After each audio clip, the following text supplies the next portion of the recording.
It be that A, it be that I. Our defense bang. D. It be that E, it be that R. It be that S. On our chest that got us far. We be them Raiders. We be them Raiders. We be them Raiders. Just wanna be that hater. We be them Raiders. We be them Raiders. We be them Raiders. We be them Raiders. Give me a stack. I'ma turn it to some racks. LA didn't wanna give us a home, but LV got us on the map. That be a fact, I bet it all on silver and black. Hard Clarkson and Mad Max got me Emmett, I've been down since the 90s. You don't want the black hole, homie, don't try me. Raiders roll deep, some say that we grind me, but we bring the revenue every time we grind in third and some, and Wallace gone. Renfro caught it and now he's spinning. Mariota on third, he's sprinting. R.I.P. Madden, Al Davis, and all of the Raiders fans that we lost since the beginning. Give me that R, it be that A, it be that I. Our defense bang. It be that E, it be that R. It be that S on our chest that got us far. We be them Raiders. We be them Raiders. We be them Raiders. Just wanna be the hater. We be them Raiders. We be them Raiders. We be them Raiders. We be them Raiders.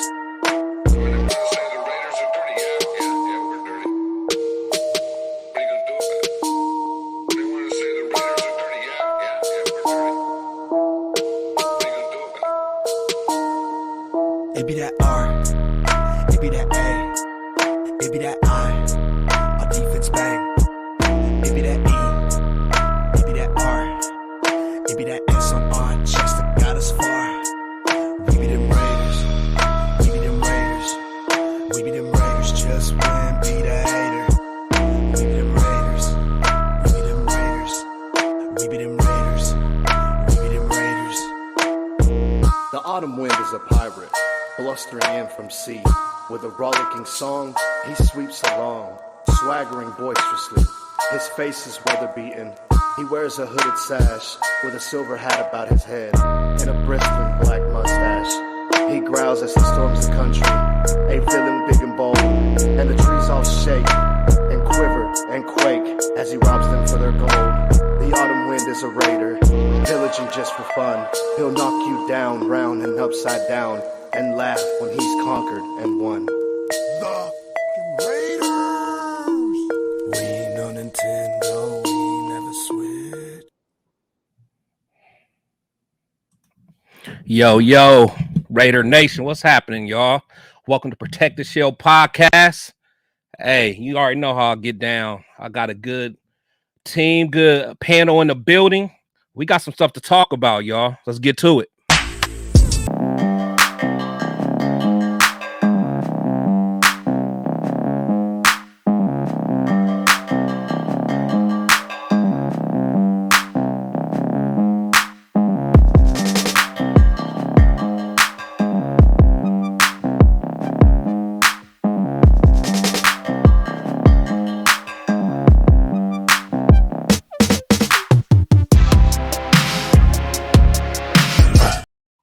Nation, what's going on? Welcome to Protect the Shield podcast, where my opinions might not always be popular, but they'll always be authentic. Man, happy Friday, y'all. Looks like the chat's already popping, man. I see my squad, my Shield squad in the building. What's going on, y'all? Just want to have a couple shout outs to y'all.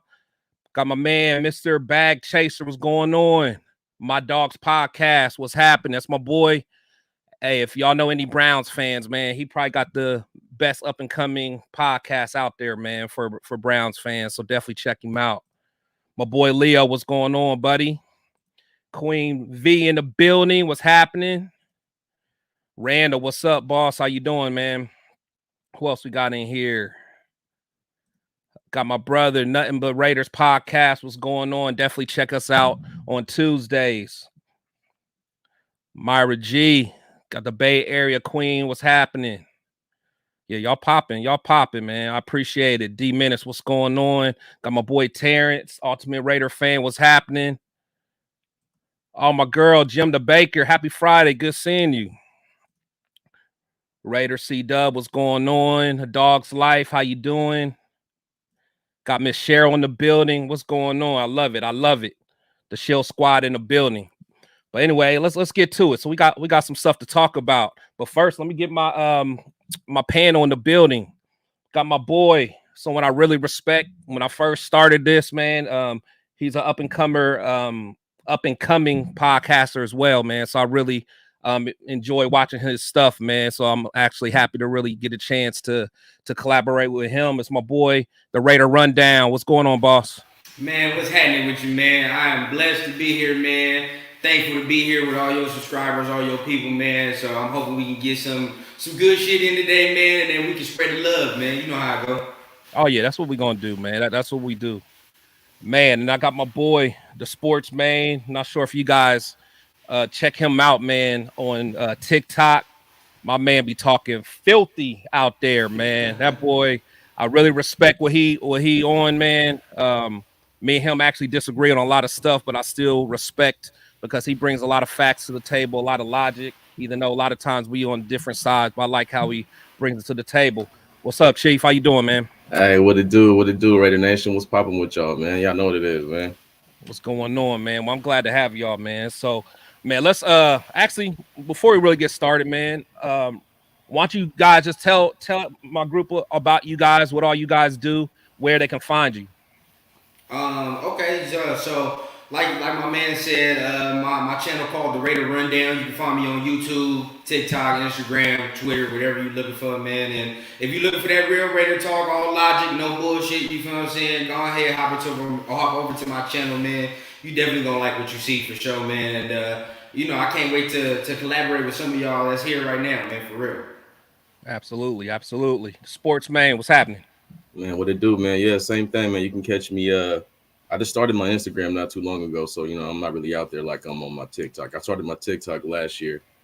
You can catch me at DaSportsMane, DaSpo, no, DaSportsMane. You know what I'm saying? I've been smoking. I can't tell everything right, but it's DaSportsMane, DaSportsMane hood commentary. You feel me? It's Raider talk. That's the team, no matter. But it's sports talk. You feel me? I'm talking about Lakers, all my different squads, but I got the Raider hat on almost every feed. You feel me? Love it. I love it. Well, that's what's up, man. Well, first of all, man, so one thing I want to get started, man, something to get off my chest, man. So I don't know about you guys, but man, like I'm in and out of the different, social medias, chat rooms and stuff like that, just because I like to, talk with other fans, man, because that really gets me going. That keeps me motivated, man. But one thing that I've noticed, man, and like a lot of debates that I've gone in and just seeing people debate, man, but what makes someone a real fan and a fake fan? Because I hear that so much. And in the chat, you guys answer that too, man, because I've really been hearing that a lot, man. So, like, to you guys, what makes someone a real Raiders fan compared to a fake fan? I'll let you start. You start off on that, Sportsman. You can go ahead and start off on that. Damn, that's interesting. That's interesting, man, because a lot of times people tell, when you've been a Raider fan as long as I've been a Raider fan, which like I ain't trying to date myself like that, but I was at the Bo Jackson game when he got hurt. I was a kid, you feel me? I was at that game. So it's in my blood. I've been watching this team for years and years and years and years and years. And you know what I mean? I'm past the times where you just say, where you feel like, these Cowboy fans, they feel like they're going to win every single year, no matter what. You know what I mean? Like, that's not, I'm too old for that. I play in reality. I look at the field. I look at who we got to go against, the real competition, shit like that. So, but I get a lot of feedback like, hey, you're not a fan because this, that, and this. They say you're not a real fan because you tell the truth. Like, right. Like, to me, that's what it's coming off. If you tell the truth, if it's not positive for the team, people feel like you're a fake fan, but they're telling you that, but they don't really have any logic behind it. They can't dispute the point that you're making. That's making them say, hey, you're a fake fan. That's really weird to me, but I really can't figure that out. I feel that. To piggyback off your point, honestly, I might show my age a little bit throughout this conversation too. Y'all both old, man. Y'all both old. Let's just keep it real. But at the end of the day, I feel like a fake fan. Let's just use our current situation and what just happened, for example, you feel what I'm saying, with our last quarterback. Now, the divide between the Raider Nation on our last QB is heavy, right? And if I catch a motherfucker coming to me and saying, oh, I hope the Raiders don't do good because they let so-and-so go. Like, to me, that's a fake fan where it's like you root more for the player then you is the shield. At the end of the day, bro, it's the shield regardless. Like, and if you a real fan, we'd have been through majorly shitty times. So at the end of the day, like, ain't one player gonna change history. You feel what I'm saying? So if you doing that, I feel like that's a fake fan for real. I agree with that. If I can jump in real quick, I agree with that right there, because my whole thing with, like, when I say I'm against Josh McDaniels, it's because the decisions he make that don't make sense. Like, and you have to stand by the decisions that you make. Yep. But I don't ever be like, I hope Jimmy's, you know, when I talk about Jimmy, I have a clear projection on who I think he is way before, you know, he was even a Raider. You know what I mean? I already had this is who I thought he was type thing. So I don't know, man. I won't be like, hey, I hope he does this, because that's rooting against your own team. I would never root against my own team. You know what I mean? That makes no sense. I would never root against my own team. I don't even root against Jimmy. I want him to fucking do something. I just have zero faith that he will. I'm going against the history of him. You feel me? It's not nothing against him. Just like, I don't want him here, so I hope he fails. Nah, you here now. I didn't want you to come here, but you're here. So shit, let's see if you can do something that you historically haven't done. Right. No, I agree, man. I think, and to be honest, and I know some of the old school fans, you know, may differ on this, but I feel like as long as I've been a fan, I've never seen it this divided. And I think that, you know,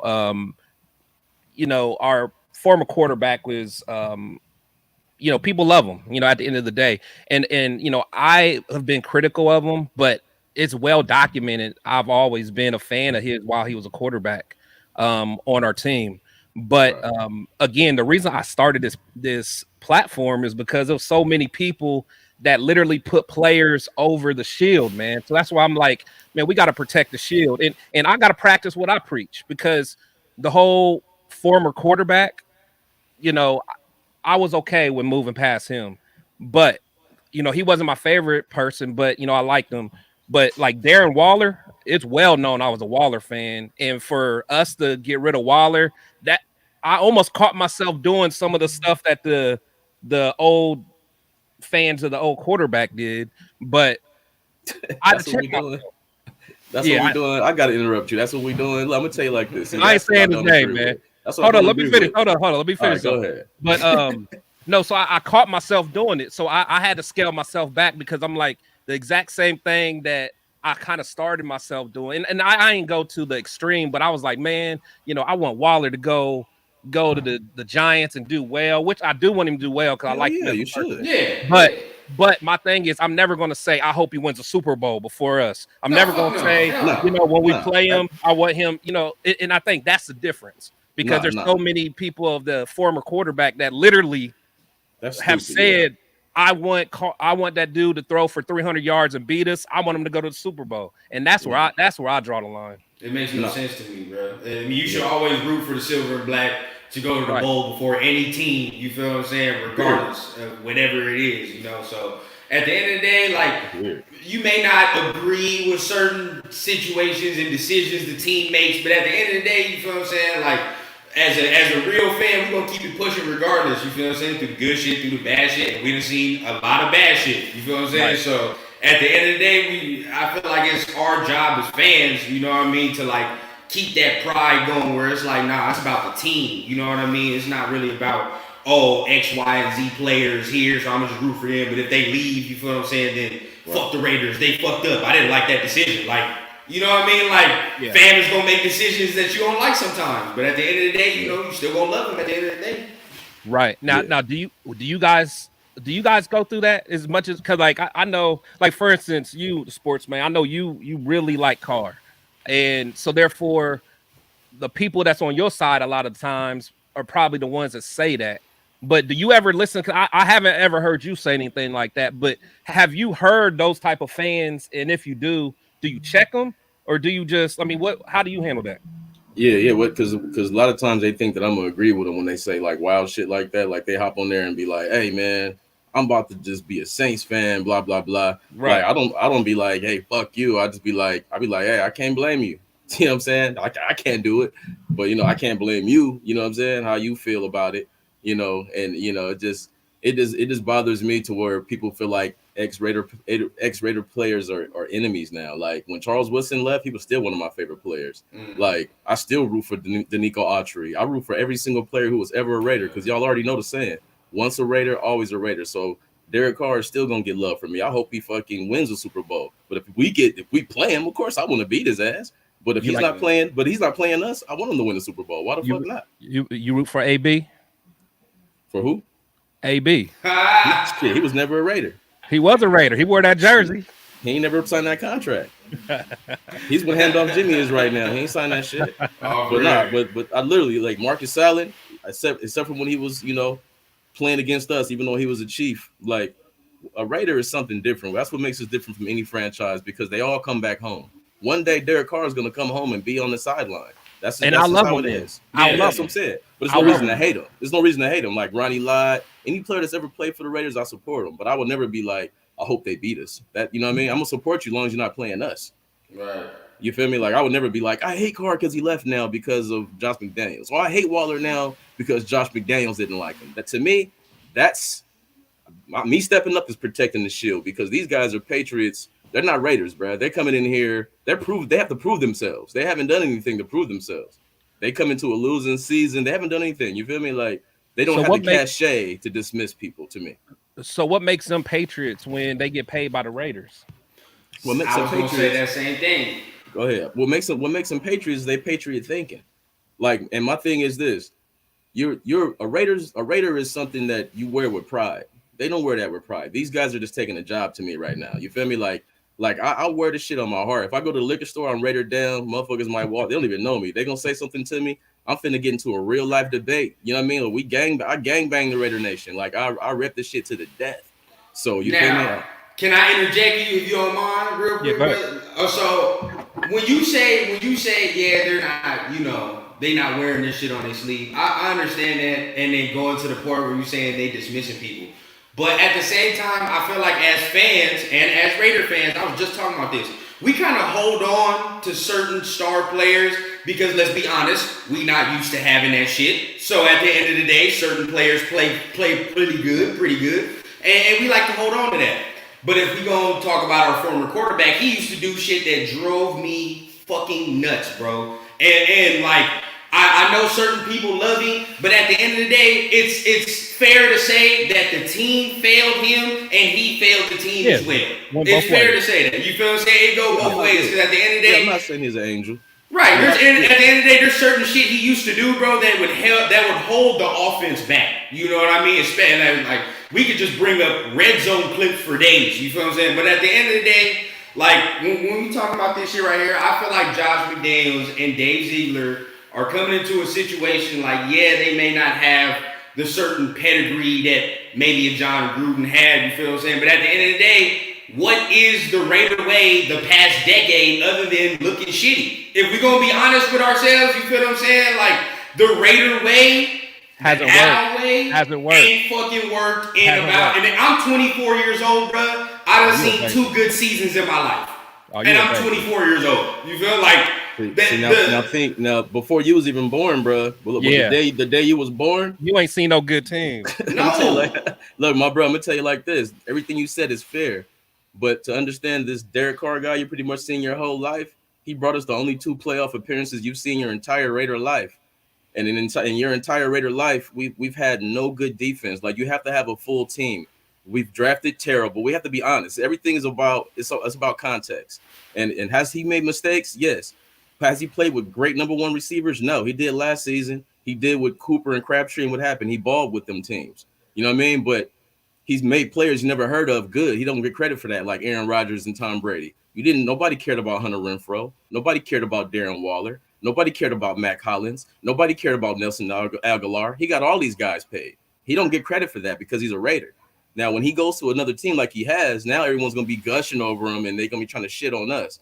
And I feel like if you're going to replace a guy like that, you have to at least get better. My problem is, if you're going to replace Darren Waller, get a better player. You're replacing Derek Carr, bring in Aaron Rodgers. You can't dismiss great players or even good players and bring in below average players, especially when you're taking over a team who just won 10 games. Like if they took over the 2008 Raiders, I'd be different. I'd be sitting back way more patient. But for the fact that we just was in the playoffs and we was real close to winning that game, That team, we played hard that game.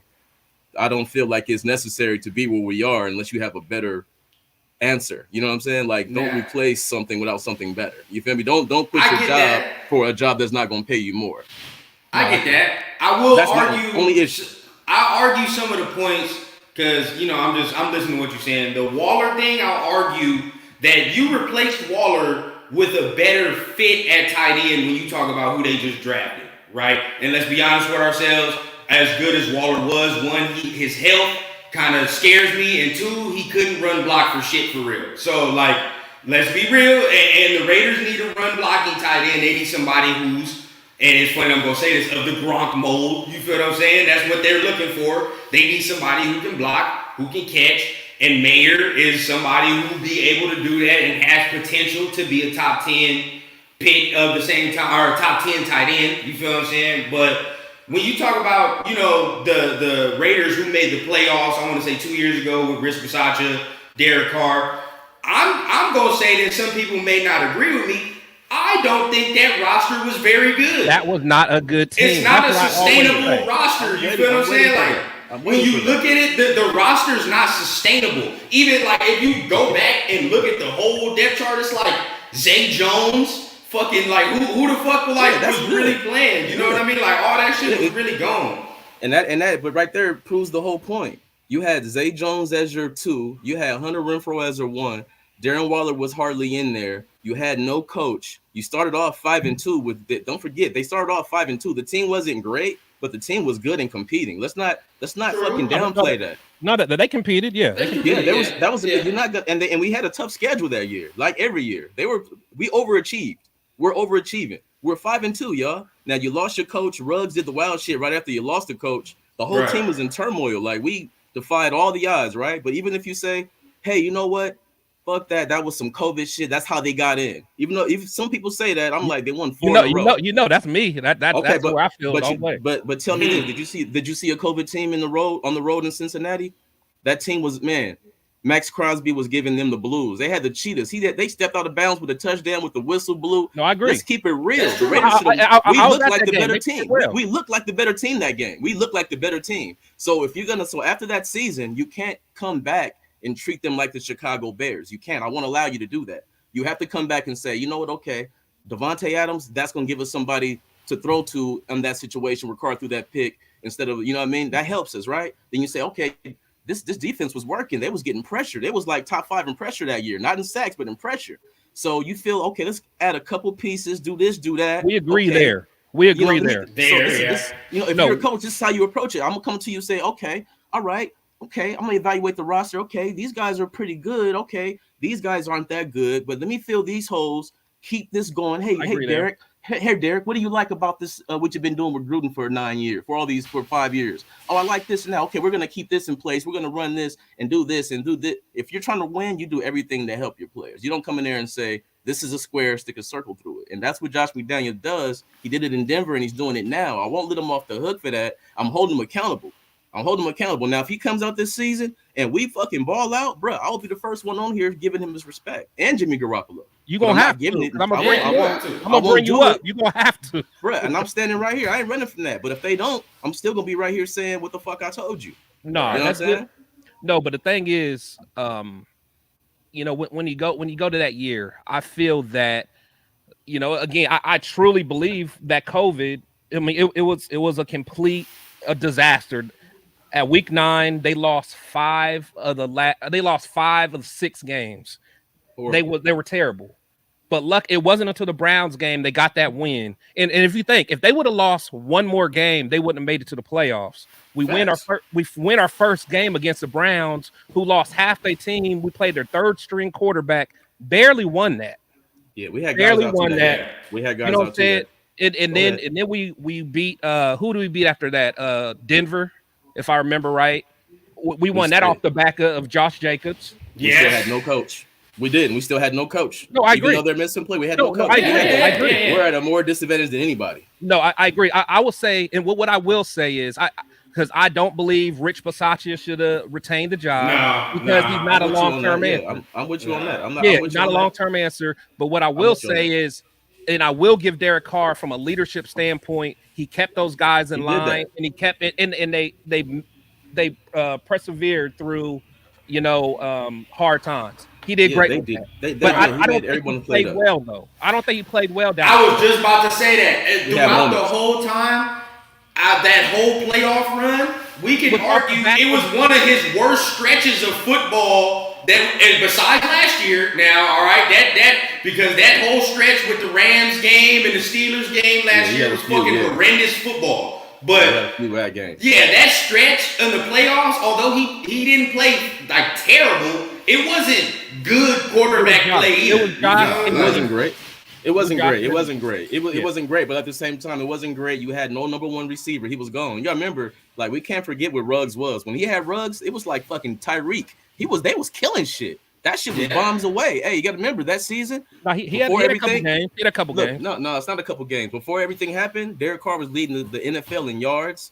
They was leading the NFL in big plays. They was having the most fun. Before they did that shit, the Raiders was having the most fun in the NFL. They was throwing the party on everybody. Like, let's not forget that. Can I say this real quick? I will say this, and if you want to continue to talk about the quarterback situation, we can. But I will say this.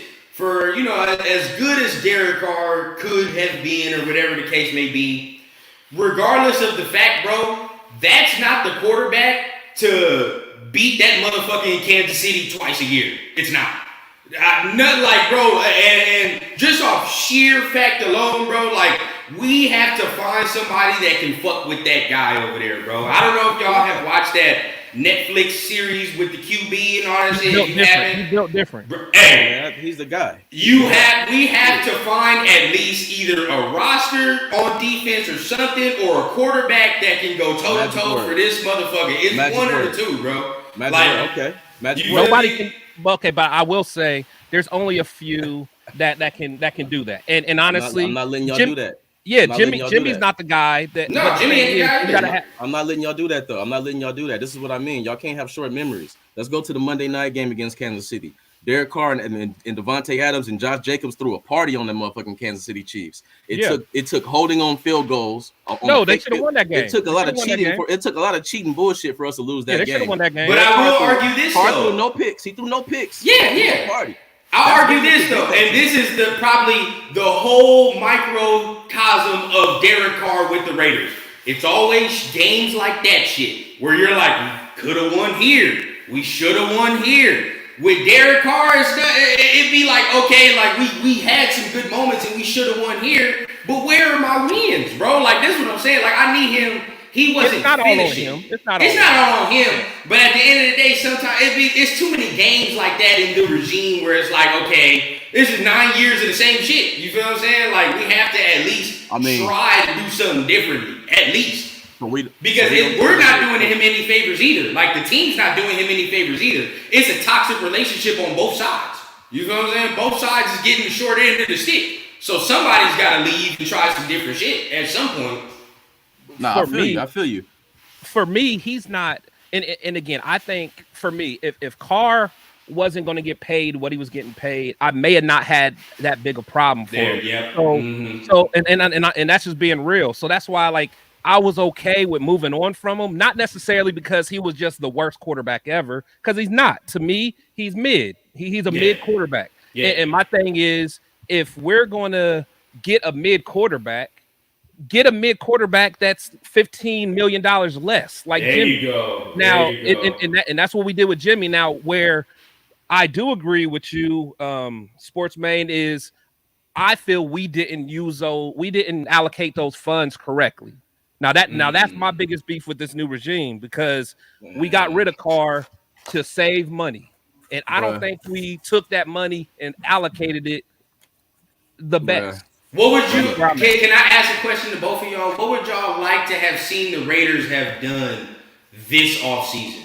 Free agency, defense, more defense. Get some guys that can come on the field day one and make a difference and move the needle.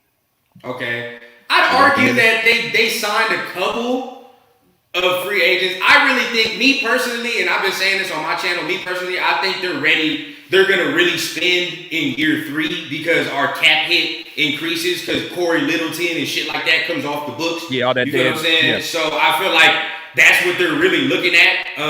But I kind of, and I'm not going to sit here and say I love Josh McDaniels. At the end of the day, there's certain shit he does questionable that I don't like clock management and shit like that, like in-game shit I don't like. You know, but at the end of the day, like, they signed a couple of dudes where you're like, okay, like, these are probably better fits than what we had before that. Like, the Marcus Epps signing on defense, I like that signing. You know what I mean? That's a pretty good signing to me. Like, and I feel like they kind of really rounded out the corner room. Is he a game changer? They're hoping Merrick is the game changer, though. Merrick has to be that game changer. But who did they sign that's a game changer on the offseason? They needed to sign game changers. They said, we're not going to pay Derek Carr $30 million so we can pay Josh Jacobs. So we can do this and do that. They didn't do that. Now, you want Derek Carr to beat the Chiefs? How about you don't give up 30? Now, look, this is what I'm trying to tell you. I put this on my TikTok earlier.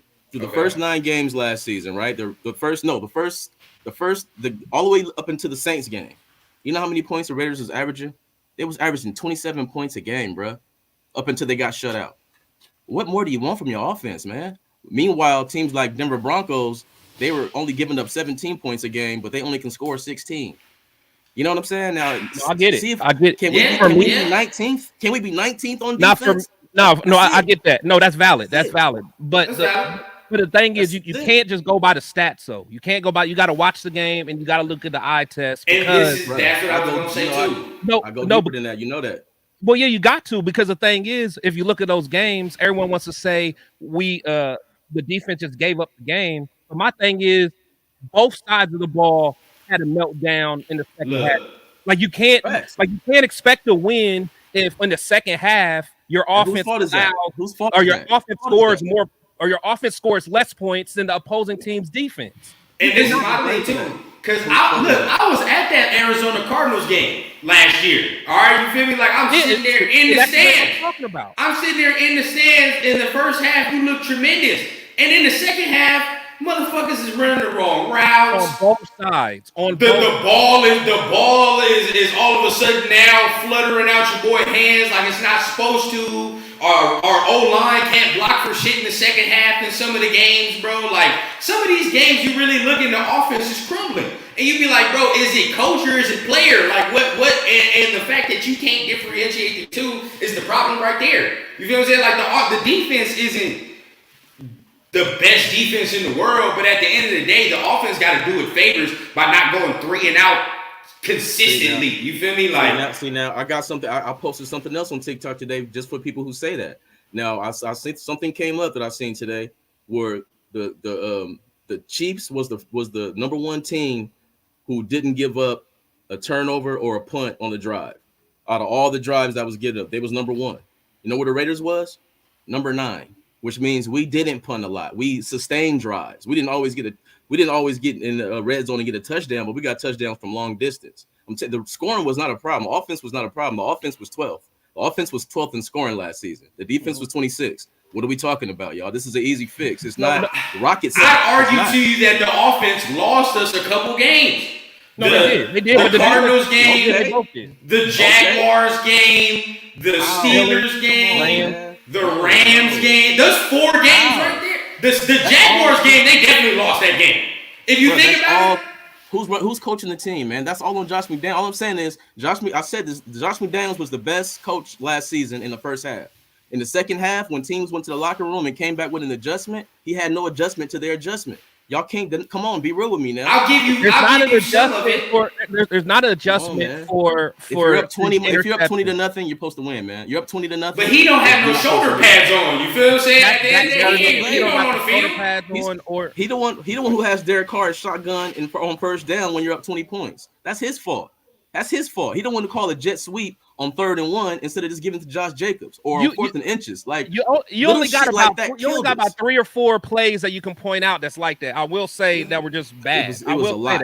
It were key moments. But it wasn't. No, it's not a lot. But it wasn't a lot. But they were at the key moments of the game. They costed us games. Key moments. Yeah, key moments like Renfro fumbling. Situational were terrible. That was horrible. Like, how you blame Derek Carr for that? Like, and actually, if you think about it, what was it? Was it the Chiefs game where Devontae had that catch on the sideline, but he bobbled it? Oh yeah. We're in field goal range, or beautiful like pass. That's not Josh McDaniels. As much as we want to try to blame him on there, and that's he's not not Derek dropping Carr the ball. either. And that's not Derek Carr either. No, I know. I'm not beautiful saying pass. that. No, it's not Derek Carr, but it's the players too, though. You feel me? And I didn't even bring this game up. The Titans game. At the same time, bro, the Titans game, the offense single-handedly gave the fucking game away. Single-handedly gave that game away. Nobody can make a catch. Multiple Yeah. That was the game right there. I'm not gonna lie to you, and I know y'all was just talking. This is off topic a little bit, but that was the game where I was like, we gotta get rid of that motherfucker. Yeah. For Waller. Yeah. It was that game right there. Hold on. Wide open, like 40 yards. I'm always gonna play devil's advocate. Earlier in that game, Carr laid him out to dry. He did. He did that too. He did that too. That dude on the goal line. Yeah, he did that too. And that's one of Carr's problems too. Carr be throwing hospital balls. For doing that. He be killing. And I used to think Amari was a little B word. I used to think Amari was a little B word. Amari. But when you're going across the middle and your quarterback is constantly having exposed when you're trying to go across the middle, it's like. You know, running the routes with us. That was Crabtree running those, and he was running them without getting smacked. Crabtree running the safe routes. Your boy be throwing them some balls sometimes where it does get his receivers killed sometimes. I mean, Renfro can tell you too. Renfro done got his ass smacked a couple times. We could talk about this all day, but as much as I would love to, let's move on. Because I know the Shield squad, we get tired of talking about Carr. No, for real, yeah. Because we gonna focus on what's here. Yeah, but cool. But what I do want to talk about. You know, me and this whole Josh Jacobs thing. Did y'all see what you see what Devontae said? Yep. Yeah, today. I just seen it today. Yeah. That was wild for everybody that's in the chat. I'm gonna play it real quick for y'all. What did you say?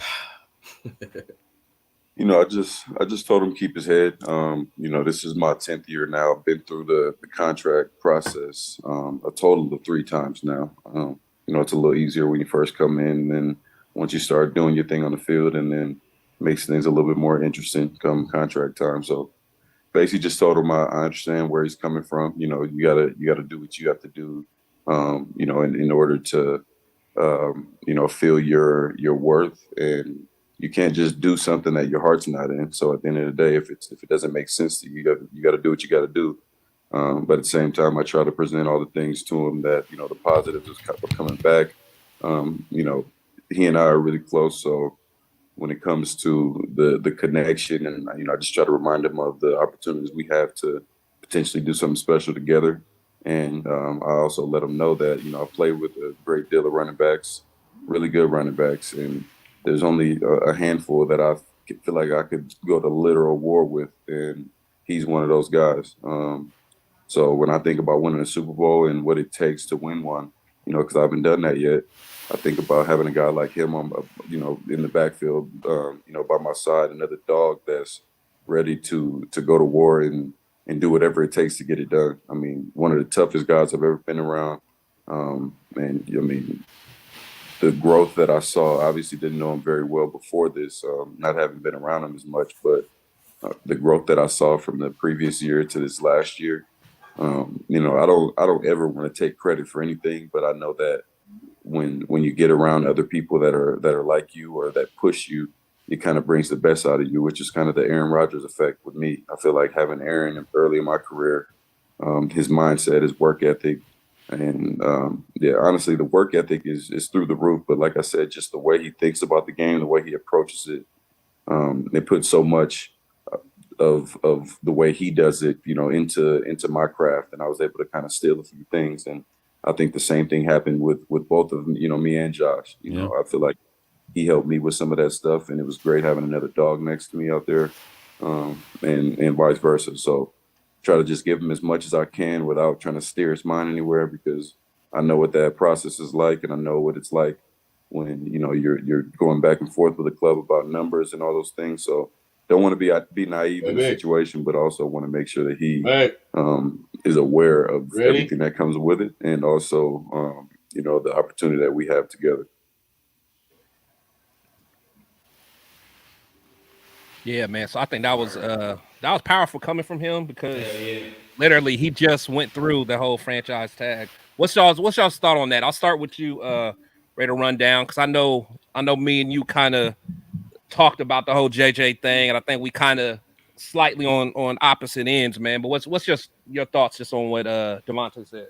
Thoughts on Devontae, number one, bro. I feel like, we couldn't have a better offensive leader, you feel what I'm saying, than having this dude right here, like, in our locker room finally. And it's like we finally got players that like talk the talk and at the same time can back that shit up with they play. You know what I mean? So it's good to finally have some of that. But, with him, I think like he said it best where it's like you gotta do what's good for you, but at the end of the day, like, look at the situation that's going on right here, and me and you was talking about this, like, JJ situation too. At the end of the day, there's not many other situations Jacobs can go to that's probably better for him than right here. At the end of the day, he's got to take care of his money thing, and by all means, I think he deserves his money. But at the end of the day, I do feel like the team has to be smart with how they spend that money on this position. You feel what I'm saying? Like. And what is fair compensation? Because if somebody's going to tell me that Jacobs deserves $15 million, I'm going to tell you that from a team standpoint, we can't do that shit at all. Like, you know what I mean? Like, if you're going to tell me 10, 11, he gets around there, that's a little bit more workable. But at the end of the day, the team has to be smart with the amount of money that they give this man, because we still got holes in the roster. You feel what I'm saying? We still got holes that we got to fix. And people are going to tell me, yeah, he's a superstar player, which he is. You feel what I'm saying? And he definitely deserves his money. But, you feel he plays a position where it's like we can kind of find a replacement. For as good as he is, you feel what I'm saying? We can, And there's been multiple running backs in the league where it shows at the end of the day, you let one go and all of a sudden, oh shit, we let Zeke go, but all of a sudden we got Tony Pollard. Like, where the fuck that come from? You feel what I'm saying? Like, and I'm not saying there's going to be that situation going on. I really do hope that JJ stays. But at the end of the day, it's a position where the league looks at it as easily replaceable. You feel what I'm saying? And that's where we headed at right now. Okay. I can rebuttal that. Respect. Go ahead. Yeah, my rebuttal to that is don't believe the hype. I look and I see the separation between the 32 starting running backs in the NFL is obvious around the top 5, right? Like, Christian McCaffrey, he's different. He got paid. Nick Chubb, he's different. He got paid. Derrick Henry, he's different. He got paid. Alvin Kamara, he's different. He got paid. Like, when you're different, you get paid. And the thing about that, Josh Jacobs, he just turned 25. He's the same age as you, my bro. He's the same age as you. We're not trying to give him a 5-year contract with 100. That's different, All I'm saying is if you can't give him a to me, 12 mil, he'd have been happy. 12 mil, 3 years. I mean, because these other running backs that they say are replaceable, they're not the focal point of the team. Like, Josh Jacobs was 35% of the offense last season. You can't replace that. You know what I mean? Like, not with one person. So, but also I'm with you though. You don't pay him $15 million a year because you still want to be smart. Yeah, you can't do that. But they offered him less than $11 million. They disrespect him. They didn't even offer him a decent price. Like, I just heard that right now, and that I will rebuttal and say I will agree with you. That's bullshit. You can't give him $8 million. Like, if you told me they offered him 11 for 3 years, me personally, I'd be cool with that. 11 mil for 3 years, so 33 mil. You know what I mean? He would take that. I would be like, all right, that's cool. You feel what I'm saying? Let's see if we can work out. At the end of the day, I know he wants his guarantees, but for that position, I would have to put some incentives in that motherfucker, because we have to be honest. For Josh Jacobs specifically, before last year, he was a little nicked up before in them couple seasons before that, right? And he was nicked up, but he only missed 6 games. Let's put it in perspective. Yeah, but he averages 15. He averages 15 games a season. I will say this: the narrative around Josh ain't what it was this year, like it was the previous year. Let's put it like that. Let's think about last offseason. I know we all thought Josh was good, but did we think Josh was that good this time last season? Let's be honest. You feel me? I did. This time, there'll be certain ones, but the way that people and the majority of people are talking about him now is not the same as it was last season. Yeah, you feel me? Like, not as number one. Last season they was like, okay, like he's good, but he be nicked up a little bit, and he's not top echelon. But when he plays, he's different. Anytime he's on the field, he's different. And I think when you have players that are different and you draft them, that's the most important thing. We didn't sign him as a free agent. We didn't trade him. And that's what they're preaching right now. Right now, they're preaching homegrown. Well, you have homegrown right here. And he's a crowd favorite. Like, I won't, what they try to make us do is turn against these good players just because they want us to. We can't do that. We can't, y'all. We can't find reason to nitpick at them because they're trying to make us turn on these players. We can't. No, I want to keep Josh. I do. I'm not gonna lie. Like I'll be the first. I really want to keep him. Before Devontae got here, he was my favorite offensive player. You feel me? He's still like my favorite offensive player. At the end of the day, but it's like the way this is trending right now. Like from this team perspective, shit. It's like we might have to fuck around and be sad again. You feel what I'm saying? I got a nightmare for you, man. What if we let him go and he goes to Kansas City? That's a dynasty. That's what I'm saying. We can't let him, bro. Why not? He don't owe us no loyalty at this point. Because we have to trade him. That's my thing. That's my thing. Because now all the fans, they want him just to shut up and play, just take it. But my thing is, and they act like he don't have no leverage. Well, really, he does. He got more leverage than a lot of people think. Because they're like, oh, he has to play. And if he doesn't, we'll just franchise tag him again the next year. No, because a lot of these players are smart enough to know he'll sign the tag. He's going to sign it because he's going to get that $10 million. But he'll probably sit out. He'll probably sit out the first game just for GP, just to let y'all know. Okay, hey, y'all gonna miss me. And then he'll come back. Yeah. Let's see what you got. And then he'll come back and he'll start playing. And the thing is, if he wanted to be petty, and I've said this on my last show, he will tweak a. He'll tweak a hammy. Now, and the thing is, at that point, he don't have no loyalty because the Raiders already showed it's a business first. So therefore, the loyalty is out the window. So now, I will say this, right? I'll play devil's advocate. Okay, I'll play devil's advocate right now. Now, if I'm sitting here front office, Ziegler and them, I know I'm gonna sit there and be like, if he holds out, that's not really good for him. You feel what I'm saying? Like we may hurt. You know what I mean? We may hurt while he's not here, but at the end of the day, Jacobs holding out ain't really good for him to do. That's not smart for him to do, one. Number two, the history. Now, I'm talking about front office. This is how these motherfuckers think. The history of it, running backs holding out ain't really good. You feel what I'm saying? Like, in the history of giving running backs super big contracts ain't really good. When I think about Todd Gurley, when I think about Ezekiel Elliott, when I think about Le'Veon Bell, motherfuckers like that, DeMarco Murray, that's what they're gonna bring up in these like negotiations. You feel what I'm saying? Like if they're talking to Jacobs. Now, exactly. I honestly more than Nick Chubbs. Yeah, and ignore all that. That's what the front office is telling them. You feel what I'm saying? And now, and you can kind of even look at Derrick Henry if you want to look at a modern example. He's ever since he signed that big contract. What has he really been doing? He's been hurt for most of the time he's had this new money. He got hurt that first year, I think, right after he signed his big contract. He had that knee injury. No, did Derrick Henry not have a knee injury? Well, he was their complete offense. They had Ryan Tannehill. I mean, like how much they was giving the ball 30 times a game. Like they wasn't really trying to spread it and keep him healthy. You know, like you can say that, and I can say, look at Nick Chubb. He ran for 1,500 last season. Like. It's like it's always a fight, you know what I mean? Like it's a lot of people down in the running backs, but we can easily look at the top 32 and look at a list of running backs. You're gonna separate Josh Jacobs. It's not even close. Like you know what I mean? They're just using that against these players right now. I think it's gonna change. It's gonna change. Like they're not gonna hold out this whole season. No way. But I think he does hold out against Denver just to show because he kills Denver. They don't understand. Josh Jacobs, he's a Denver killer. He's a Denver killer. Ever since he first been in the league, he murders Denver, bro. He's a Denver killer, bro. And if we don't have him game one, man, and right, because the biggest thing, man, if fucking Jimmy Garoppolo don't get in this goddamn camp and get some rapport with these receivers, man, we're gonna have. Regardless, we're going to have to depend on the run anyway. I mean, because at the end of the day, that's Josh McDaniels' offense. You know, the Earnhardt Perkins team, man. That's what it's based off establishing a run game. But one narrative that I hate is everyone's acting like Josh is at an age where, at 25, you'll go downhill. Right. But listen, but if you look at the past 10 years of all the rushing leaders, we had 5 of those were 25 and older.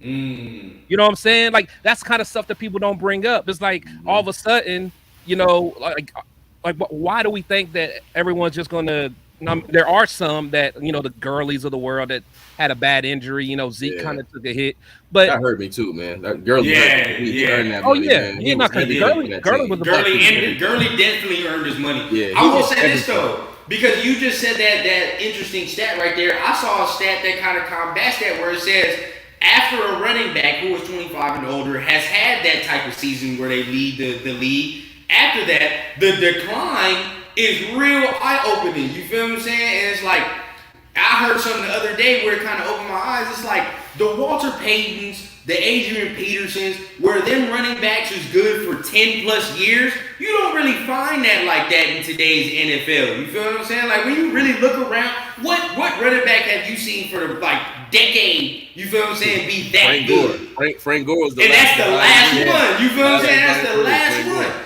Like the NFL has devalued it to that point where it's like, but you can also say the position itself has kind of devalued itself to that point where it's like, it's not a lot of dudes like that. I'm glad you said that. So like, look at Randall's comment. It's like the NFL devalued the running backs, but not necessarily the Raiders. Like, why do we got to follow suit all the time? Like, like you don't have to win just one way, especially when you're going against a Mahomes. When you're going against a Mahomes, man, and I know me and Terrence, my boy, we always talk about this. The best defense against him is keeping his little butt on the sideline and controlling the clock. I'm sorry, man, but I don't think Zeus is going to be able to do that.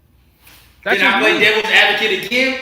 Yeah. What if he comes out here and he balls? I hope he does. Then because keep it like this. If Jacobs holds out, and Zamir comes in here and balls, that just fucks Josh's whole shit up. I agree. Because now you're like, well, it's like an Eckler Gordon. There you go. You feel me? It fucks his whole leverage. One game though. If he hold out as one game, he ain't gonna hold out. I'm about to say It has to be a significant amount of time. You feel what I'm saying? But even if he sat out 3 games and Zeus had 3 good games, they wouldn't be like, fuck Josh Jacobs, because it's still fucking 14 games. No, but I guarantee you it would make Ziegler and them be like, wait a minute now. Now we want you back, but man, we may not want you back as quick as we wanted you. You feel what I'm saying? Like if Zamir come out here and get like 120 in 3 straight games, you like, okay.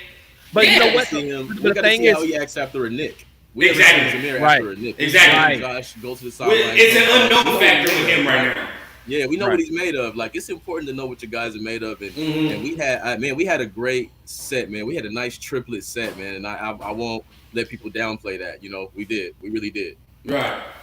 No, I agree. No, that's good. That's good stuff, man. That's good stuff. Let's so I guess last question, at least regarding this, is the running back position dead? I feel like it's going into a hybrid mode where now if I'm a college player, I'm a running back, I need to work on my receiving skills as much as I work on my running skills. You feel what I'm saying? Like, and I feel like that's where it's going right now. That's a good point, because even if you think about how college is now, there's not too many. I mean, you got some teams in the Big Ten, you got Alabama at times, but you really don't have them old school just running back, fullback, I formation teams. Because you got to think about it like this: the Falcons just drafted Bijan Robinson. Look how they're talking about using him. Like, he's not a running back; he's a weapon. He's more this. So when his time come up to get paid, I already know what his agent gonna say. You got me out here running routes. You got me doing this, and this. Same thing Eckler agent said. You feel me? Like, I'm out here doing the whole. They don't even want to pay him. They don't even pay him. But the only ones they can blame is themselves, because when they went to the CBA each time, I know they gave up on that shit.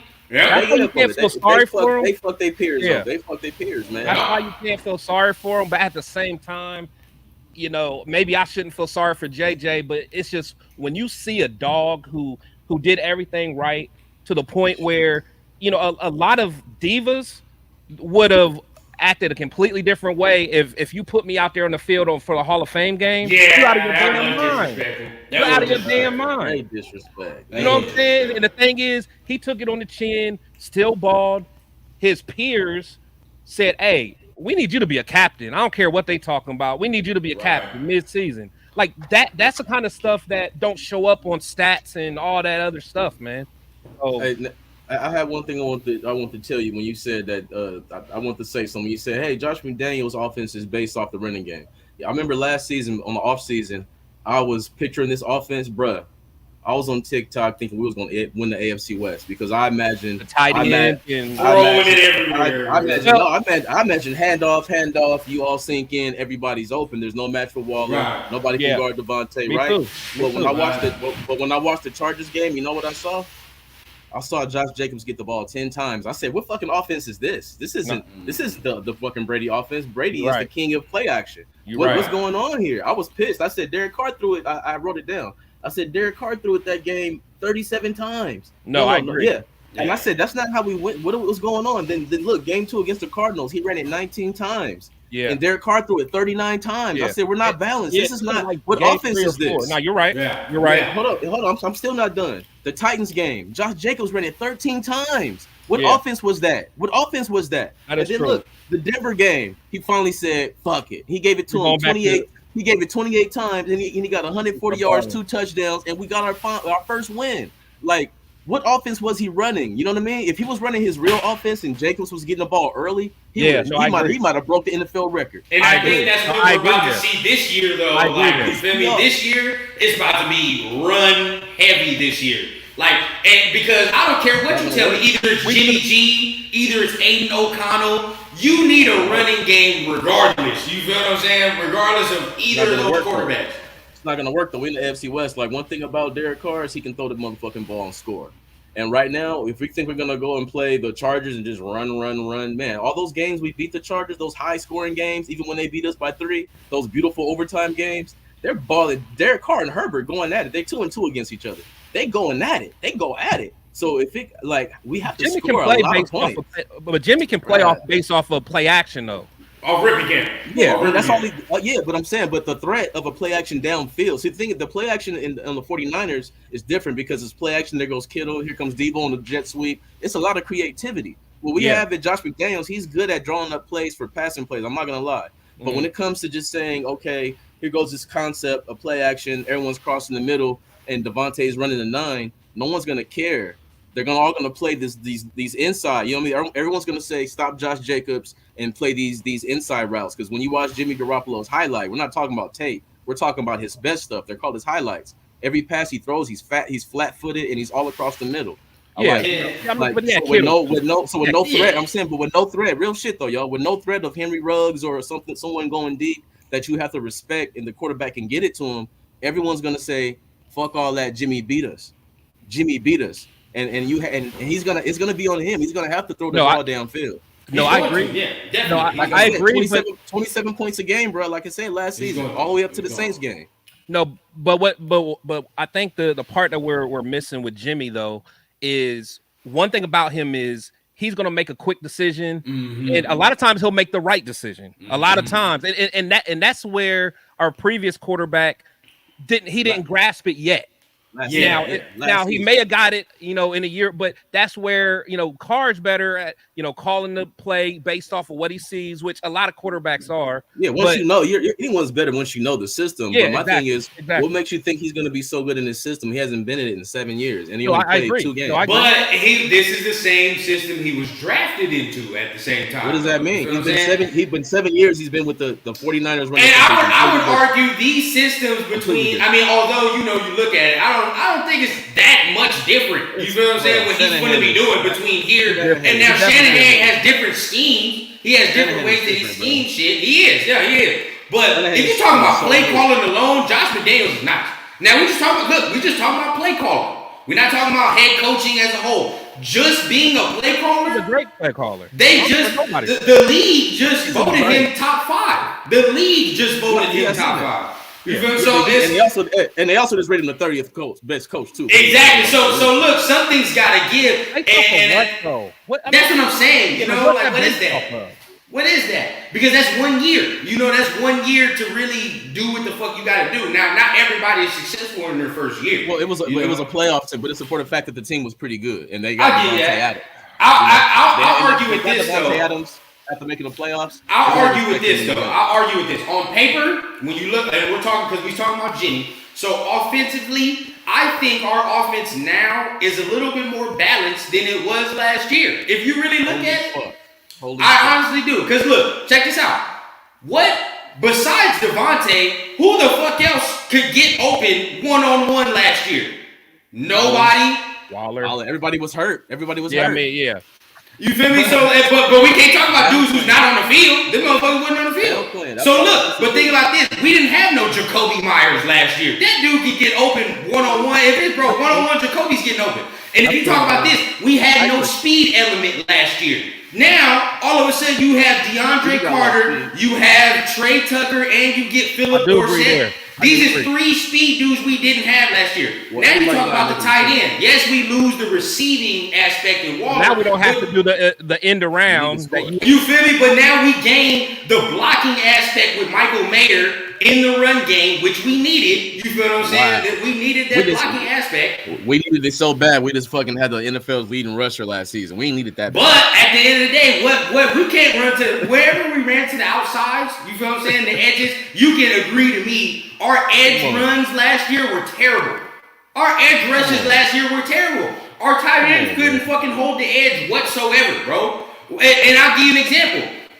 When Jacob scored his first touchdown in Seattle, how many motherfuckers did he have to fucking bounce off to get a touchdown, bro? He did that all season. He did it all. Because our edge shit is not good, bro. Our edge blocking was not good. Our interior blocking wasn't good. When you really think about it, bro. No, it's because we had a fucking different combination for the first 8 games on the offensive line. That's what was the problem. You have to understand, when you look at Josh Jacobs' highlights, he had to make the first person miss at the line of scrimmage most of the time. So you're telling me that Darren Waller is a good pass blocker? He was good enough that we had the NFL leading rusher. Hell no, because you know why? They took his ass out every time. When it was, if you really paying attention, I know y'all was. You really paying attention? They was taking him out in run fits. Like in run fits. Waller was on the sidelines and right of the run fits. Now when it's pass plays, they put him in there. But he wasn't an every down tight end where they could just leave him down. He was also out. But he was also out the game. And he was also hurt. Like it's not a whole lot. We don't have a lot of tape on Darren last season. Last season was like, that's what I'm saying. Like that's why I get so upset. I just imagine everyone coming back healthy this season. You was number 12 last season. Everybody said you're trash and horrible. You come back this season, you're a 12. You come back this season, you're probably top 5. And now we don't know. You know what I mean? That's because that's where I was with it. That's where I was with it. I'm like, honestly, we had everything we needed except the defense. And I was like, and honestly, I'm one of the few that's like, hey, I'm okay with getting rid of Carr. Let's get someone cheaper. And then like people think I'm crazy. I was okay to rock with Stiddy and then use that money that we were going to save. Use that on defense. Stiddy could run the offense well enough. He lost both those games. I don't know if y'all Raider fans know that he lost both those games. He's been in that system for 4 years. Colton Miller gave him the keys. Colton Miller lost that damn game. Oh, that 49ers game, yeah. Colton Miller lost that damn game. Well, look, he gave him the keys to the offense. We didn't see Derek Carr do one rollout all season. He's athletic enough to do shit like that. That's what I'm saying. He understands athletic enough to do that. Yeah. See what we were seeing. But he's not dumb. You can still call that play sometimes. I'm saying he went in there and say, here's the key. All I'm saying is still had good moments. He still threw hella picks and we still lost both games. This is gonna be the teller of the whole thing, right? And this is what the problem with Derek Carr versus the Jimmy G thing. And this is where I be telling people it's gonna be just a slight better. Ball placement, bro. Derek Carr's ball placement was fucking terrible. Disgusting. Just say last season. It doesn't. No. He's had a problem with this shit the whole time. Derek Carr's completion percentage is top 7, top 6, top 8 every season, except last season, and it's maybe his first year under John Gruden, bro. 2021, he was second in all turnover. But we're not going on that. But when we talk about Jimmy, right? When we talk about Jimmy's ball placement is going to allow receivers to catch shit in stride. You feel what I'm saying? At the end of the day. But what we were seeing Stidham do, that's what we're going to be seeing Jimmy do consistently. Bullshit. Consistently, he's going to do. Bullshit. And you can say it's bullshit, but Josh trusts Jimmy more than he trusts the former, and that's all it takes. Trust. You feel me? That trust. If you trust him, don't mean it's right. All I'm saying is, look. No. You gotta earn. You gotta earn that though. You gotta earn that. Stidham had more upside than Jimmy. If you want to go there, because Stidham can throw a back shoulder. He can throw a back shoulder. I agree. Have you ever seen Jimmy Garoppolo throw a back shoulder? Have you ever seen Jimmy Garoppolo throw a pass in double coverage? That's why I won the city. They're all simple. They're all simple shit. But I'm saying if they're gonna lock down this simple shit, you're gonna have to throw a back shoulder. You're gonna have to throw in tight coverage. He has no tape doing that on highlights. On highlight reels, everybody's open. On single coverage, he can. He's gonna do it. Bro. He's gonna do it. He's not gonna dot nobody else. Bro, in Shanahan's offense, look at the highlights. Everybody's open. Everybody's open. No, I agree. But what I'm saying is Jimmy can do it. He's not gonna dot everybody up, but the way that ours is gonna be set up, he's gonna throw to a lot of man on man coverage. He's gonna a lot of single coverage. Fact. And that's why they got Jacoby Myers. That's why they got Jacoby and some of these fast dudes. Because it's going to be a lot of one-on-one. You're not going to be able to cover Devontae Adams, Jacoby Myers, Hunter Renfrow, and whoever speed demon they decide to throw out there all in one go. Or you're not going to be able to do that. Cover Devontae doing what? Running slants?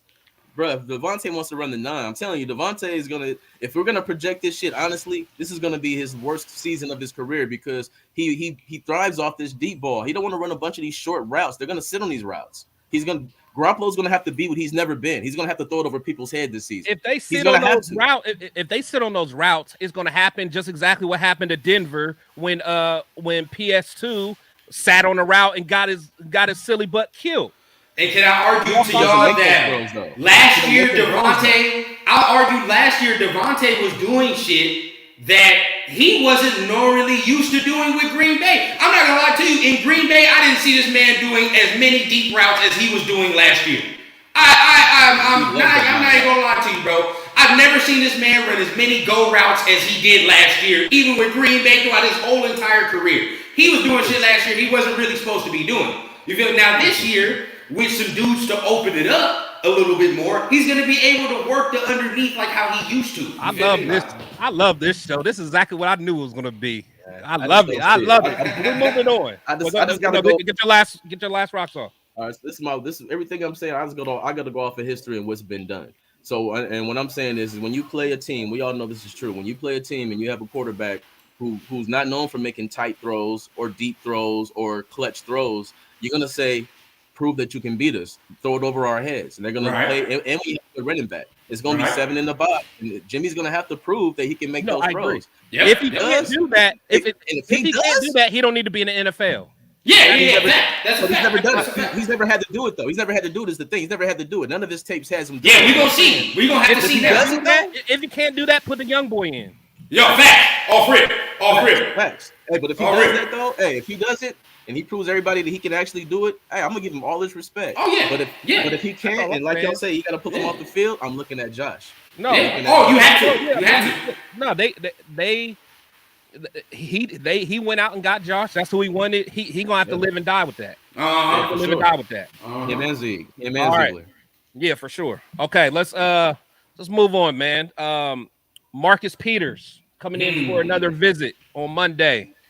Do you think we should sign him? If so, what do you think? How much you thinking? I'll let SportsMane take it over on this one first. Well, I'm a Marcus Peters fan. I don't like that he came off that nasty injury. That's the only reason he's available right now, or he would have been signed. We already know he's a nasty dog. But one thing about him, he's gonna come on there, even if he's 85% of who he used to be, he's still gonna be a dog, and he's not gonna end. We don't pay anybody anything. We don't want to pay our stars. So we're obviously going to bring him in on a cheap ass contract. So if we can get him for the cheap, he's going to hold people accountable on the defense. You feel me? He's going to be the defensive back, Max Crosby. Yeah, he's going to be out there. Yeah. No, I agree. Yeah. What do you think, man? I honestly, man, boy froze, but I honestly think that's a good sign, a great sign. I've been sitting here saying all off season on my channel that the Raiders need a little bit more length in that room. Number one, because our corner room is hella short. There's a lot of slot corners in that room. And number two, a lot of some more veteran leadership. You feel what I'm saying? And I think this guy is going to bring that in tremendous spurts, to the secondary. And you can say what you want about this regime, But one thing that I can say about Ziegler, boy, he gonna cook them contracts up. You feel what I'm saying? When it comes to spending money in some of these contracts, besides a few outliers, Ziegler has spent money very wisely. You feel what I'm saying? Like to the point where it's not handicapping the Raiders if we were to move on from certain players. You know what I mean? But what did he do though? Give me an example. That's something that he did and it helps us right now. What did he do? Who you talking about? Contract-wise? What makes him good right now? Yeah, what did he do that was such a good contract? What did he do? What did he do? And what did we benefit? You got to look at some of the language. The car contract. I think the car contract was great. I mean, but that all depends on what he does. The Jimmy contract is a great contract. If by the 25th, if this motherfucker's not healthy, we can cut this man and get $0. You feel what I'm saying? Like that's a good contract. That's a great contract though. But they got in this trouble. They got in this situation by calling their friend. Hey Jimmy, how you doing? Hey, you want to come play for us? Yeah. They report. Hey, Raiders signed Jimmy Garoppolo. Hold on, Raiders signed Jimmy Garoppolo, right? And look at this is the first person we signed. This is the first player we signed. But Marcus Peters ain't their guy. Without knowing that he needs surgery, this is the first person you go get. Look, there are certain players they brought in here that aren't their guys either. Marcus Epps isn't their guy. Robert Spillane isn't their guy. You feel what I'm saying? Ducelli ain't their guy. Marcus Peters won't be their guy. But they're all guys you hope can achieve. Like you're not gonna win. Look. This is one thing I keep telling people. The AFC East. Everyone said they know how to win. They know how to win in New England. Look, the AFC East when Tom Brady was there was the worst division. They was the best team in the worst division for 20 years. 20 years. So the getting to the playoffs was easy, right? That's why they can win with Princeton guys and a good defense. If we're in the AFC West with some of the best quarterbacks in the NFL. We're not going to win with Princeton guys. We're going to win with great talent, like the talent we're disrespecting. The talent. I can argue with you. Who the hell is on the Chiefs defense besides Chris Jones and Nick Bolton? They win with scrubs. They like the Chiefs. The Chiefs be winning with scrubs, but they just have Patrick Mahomes. You know what I'm saying? Like they have a couple of dudes. Like if you look at the Chiefs, no one else got that though. No one else got that. Yeah, exactly. But if you look at the Chiefs defense, you look at their defense. They just made the Super Bowl. Who the hell do they have? They don't have nobody on that defense for real that we know. That we know, but you know what they were though last season? They were still top 5 in sacks. They were still up there. That means everything. That means everything. We don't, and we're last. We're the bottom. We're 30th. Look, we're 30th in that. We're 30th in interceptions. We're last on third down. We're last to opposing quarterback rating. Brother, we're last in everything on the defense. You can't win like that until we take defense seriously and say we're gonna actually get stars, real stars, and take chances. We had a chance to get a couple stars in the offseason, and they wanted to get Jacoby Myers and play around and get all these offensive players that we didn't need. We were 12th in the offense. I keep telling y'all, make it make sense. The offense was 12th. The defense was 26th. What are we doing? I'm saying I love the Raiders with all my heart, but shit has to make sense. I'm not going to make excuses for these guys. I'm not. No, I agree. I think at the end of the day, though, I feel that it's all about, at least the way they're looking at it, it's all about development over acquisition. And that's the name of the game. But the thing is, it's not Chicago. It's not a rebuild though. They don't have the prerogative No. I get it. You feel me? You know what I'm saying? I get it. That's what makes it different. If this was the Texans, they have all free reign to play around. Bro, this team was just at 10 wins. Like no matter what people say, it happened. They can't just be like, okay, we can go 6 wins now, 4 wins and 3 wins, and we don't have to be patient for that. This team, bro, the dog days of like 08 and 09, even though we weren't Super Bowl. Bro, those days was behind us. We haven't been a laughing stock. We've been competing. No, you're right. No, we can't just give these guys an excuse to not let us compete and just be garbage because our division is top notch. It's top notch. No, but I expect us to still compete. I mean, we competed last year.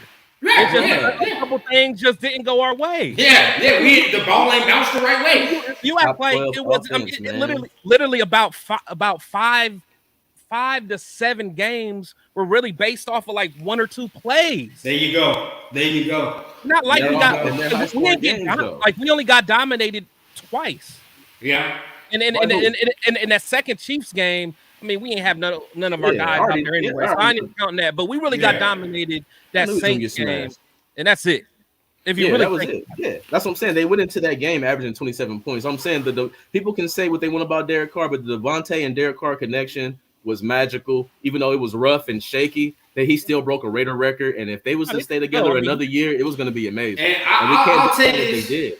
I'll say this if we kept him another year, we wouldn't have been able to do the defense that you wanted. There you go. We still didn't. We still didn't though. No, I agree, but I'm just saying in theory. But I'll tell y'all this. I'll I'll tell y'all this, and this is like kind of my viewpoint on it. When you talk about building the defense, these guys in this office have 3 years. Regardless of what all of us are saying, I really feel in my heart of hearts, Ziegler and McDaniels have 3 years. This is year 2, right? I feel the majority of what this defense is going to be is based on growth and development.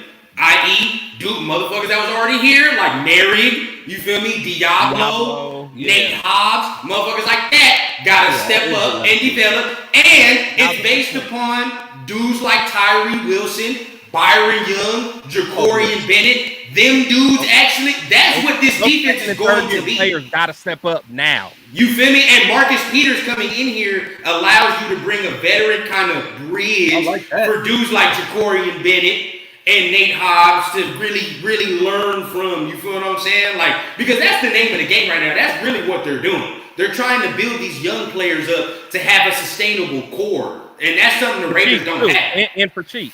You feel me? The Raiders don't have a sustainable core. But you can't do it for cheap. But just because they're getting guys for cheap don't mean it's a core and it's sustainable. You know what I mean? All I'm saying is it's nothing wrong with getting guys who are actually proven that you don't have to pay top dollar. You can negotiate. If they want to play there, they're going to give you a more friendlier contract. But you know what I mean? But you just because you got guys like Duke Shelley, like he had one good season. That was last season, right? Yeah. You're putting the farm on that. Like he's gonna have to cover guys against Patrick Mahomes. Like you got to be serious about our division. We have top flight quarterbacks. Russell Wilson is about to be Russell Wilson this season.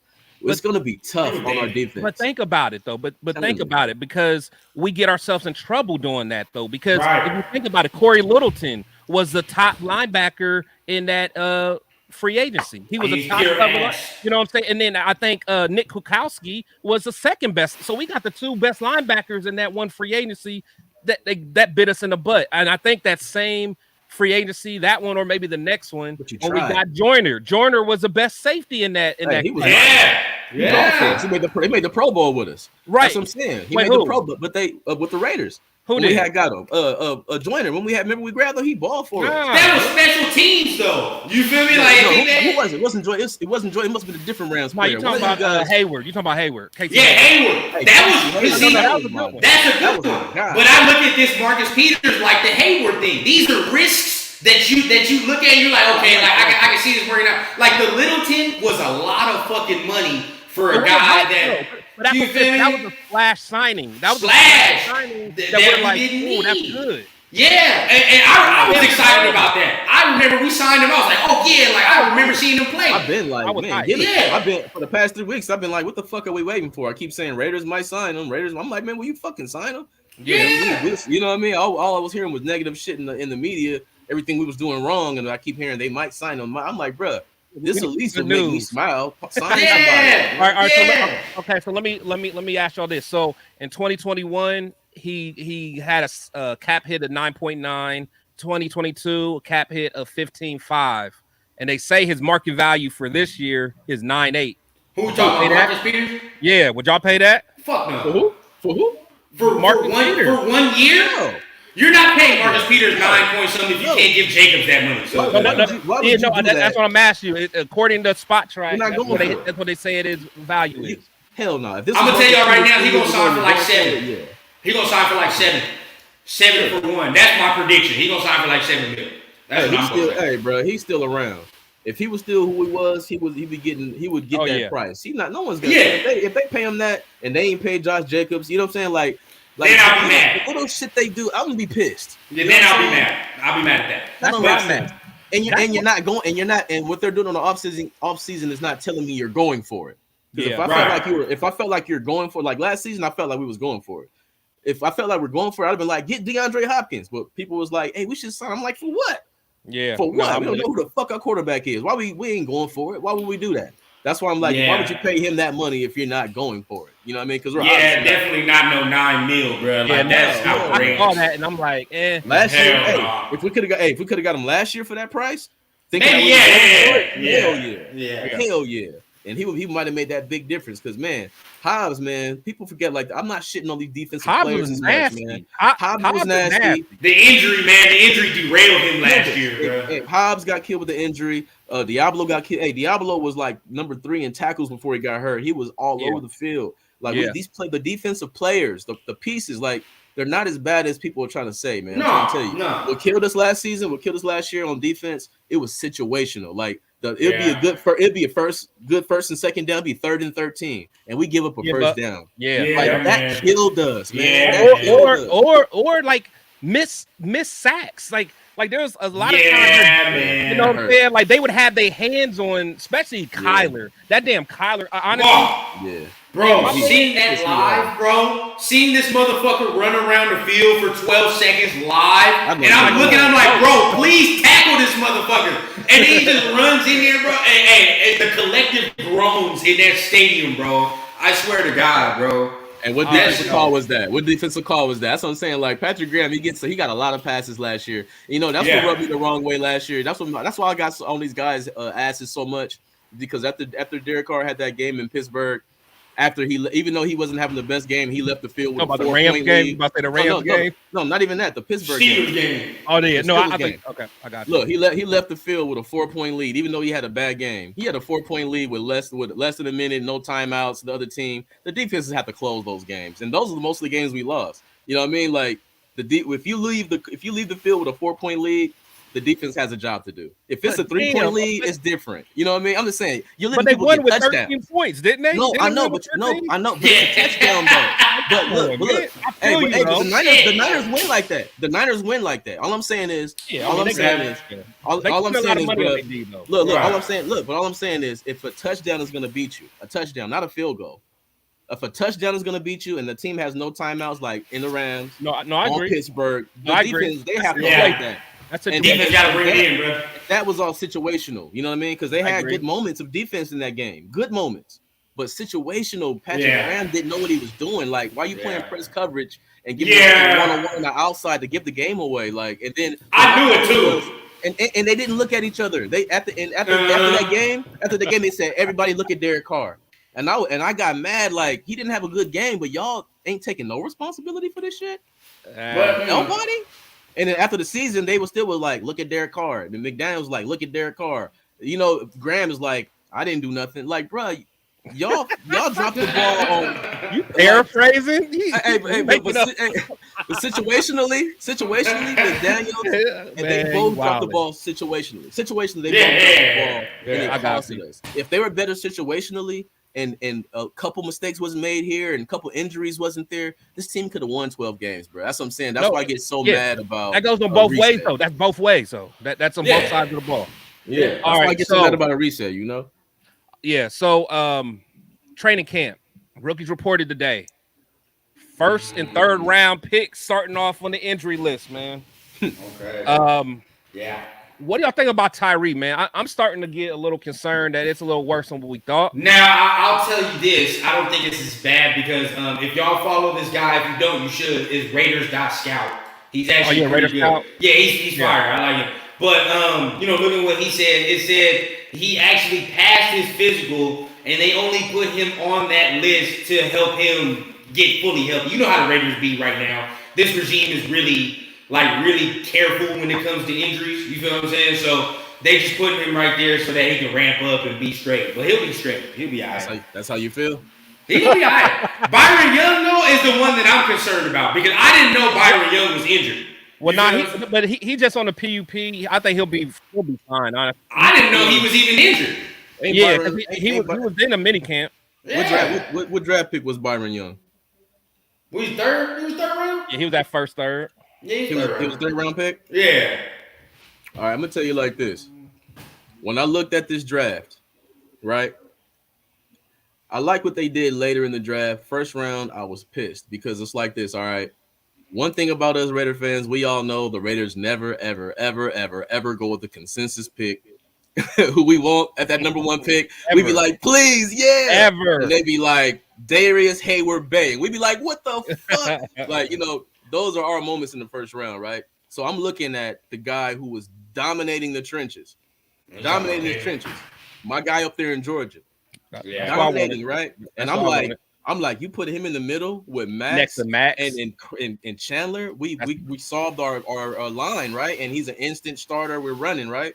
And that's what I'm thinking. So they keep saying we're gonna build this team and we're gonna get guys that's gonna start right away. You fucking lied. Nobody you got are start right away guys. Like your number 1 pick, he has to for sure be starting game 1. And you're gonna get a guy. It's not like he's fucking 5'10", 145 pounds, light on his feet. This dude is humongous, bro, and he has a foot injury, surgery on the foot. That shit can end your career. I don't give a fuck how athletic you are. It's on your foot and your own. Was it Liz Frank? Is that what is it, Liz Frank? Yeah, that shit ends careers. Yeah, that's what it's called. That's what McFadden had. That's what McFadden had that pretty much it slowed him down forever.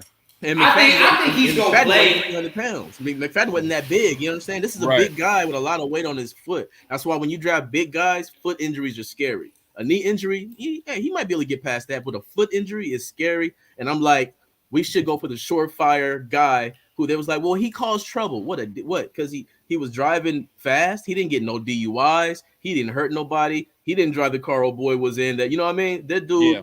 Jalen Carter didn't do anything illegal. You feel me? He didn't do anything wrong. He just happened to be around. There was no proof that he did anything.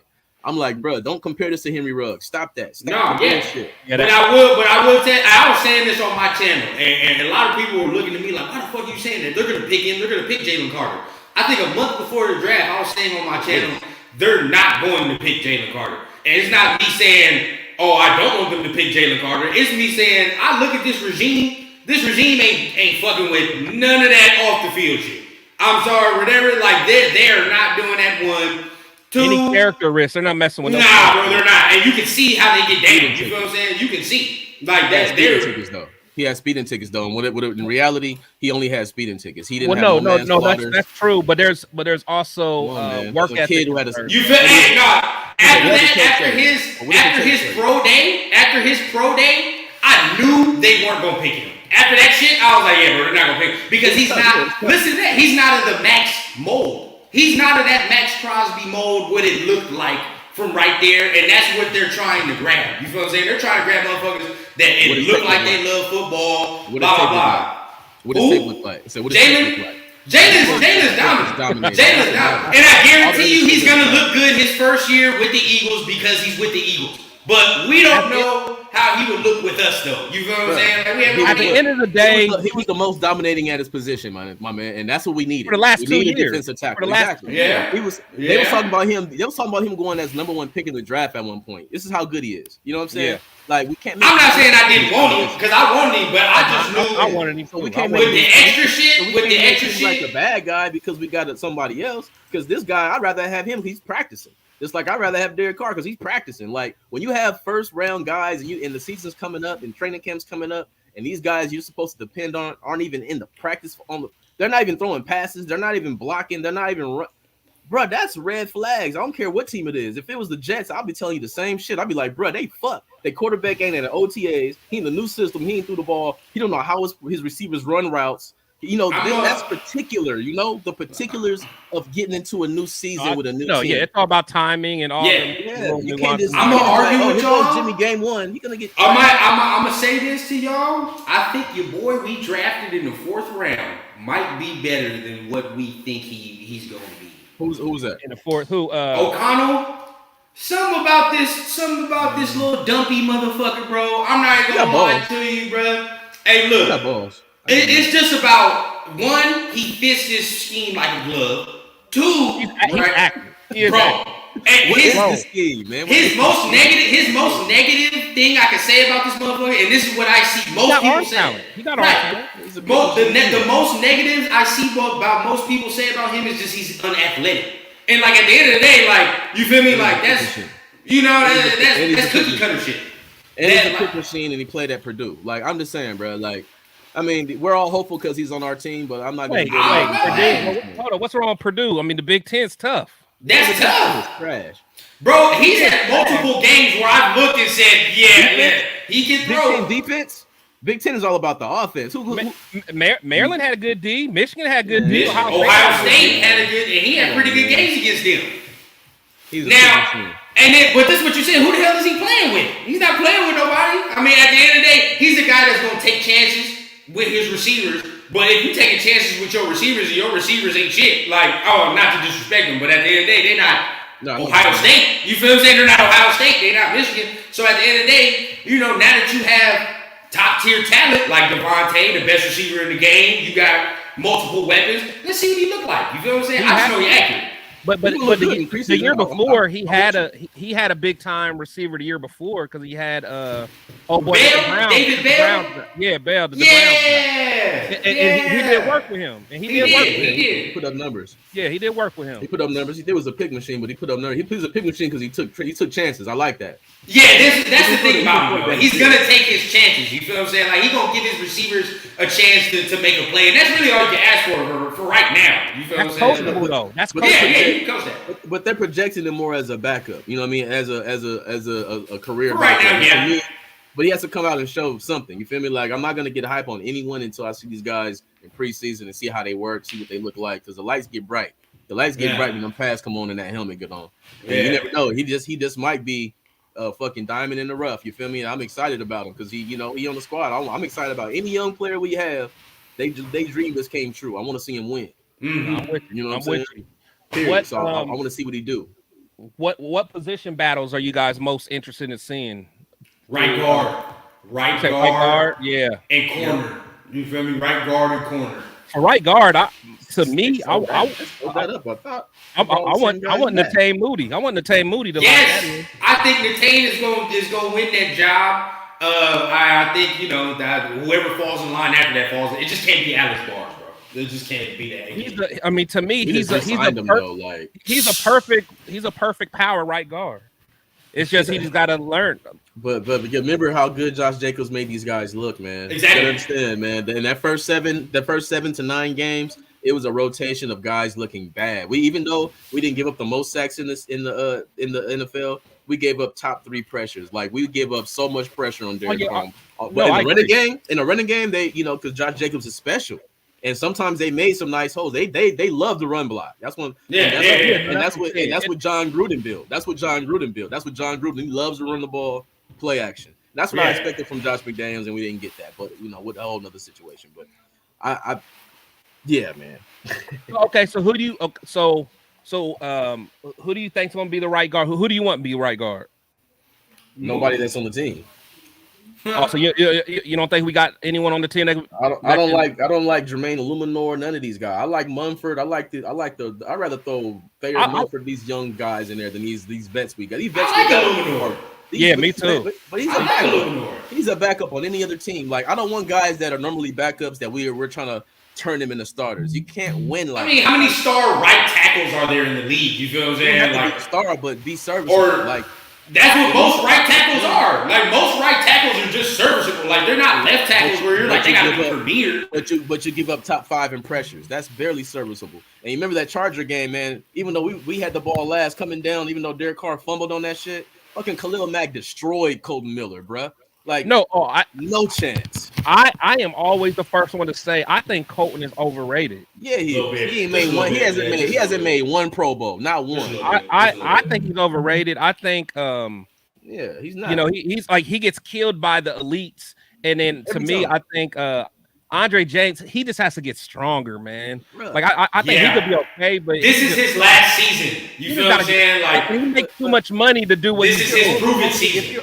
If you're overhauling a team, this is what I'm saying. If you're going to do little things and make certain changes, why don't you make that change? You know what I'm saying? Like certain things they should do, they don't do. Like he was like the 26th, 25th ranked center. Why are we doing this when we can get another Can guy? I tell y'all this? Do you think the O-line will be better with the second year of continuity? Because now the right guard position, if you look at it, the right guard position is the only position that's going to be different on this offensive line. That's going to be real change. Everybody else is coming back. When you talk about Miller, Parham, Andre James, and Illuminor, all of them have played together already. You just need the right guard. Pressure goes a long way.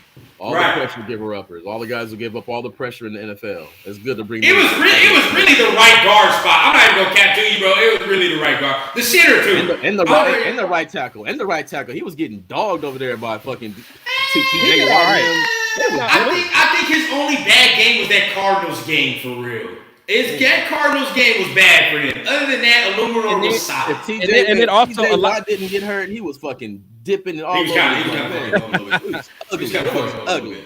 But no, but I think a lot of them hurries came from James right up the middle, especially when we played the Saints. That was nasty work. Nasty work. But that's what I'm saying. I think it's strength with him. It's strength, and I think Parham being a rookie, he'll get better. Parham's gonna get better. Him and Mumford. I like both of them. I like both of those two good picks. Yeah, I gotta see what his body looked like. Like last year, his body didn't look like it was ready. You feel what I'm saying? For the NFL, you know. I mean, he got the size, but he don't have the physique. Yeah, I'm not ready for him. Yeah, not yet. You feel? Now I think he might be the plan for the future, but they just gave Illuminor like 2 years. So at the end of the day, like. Illuminor looks like he's gonna be here.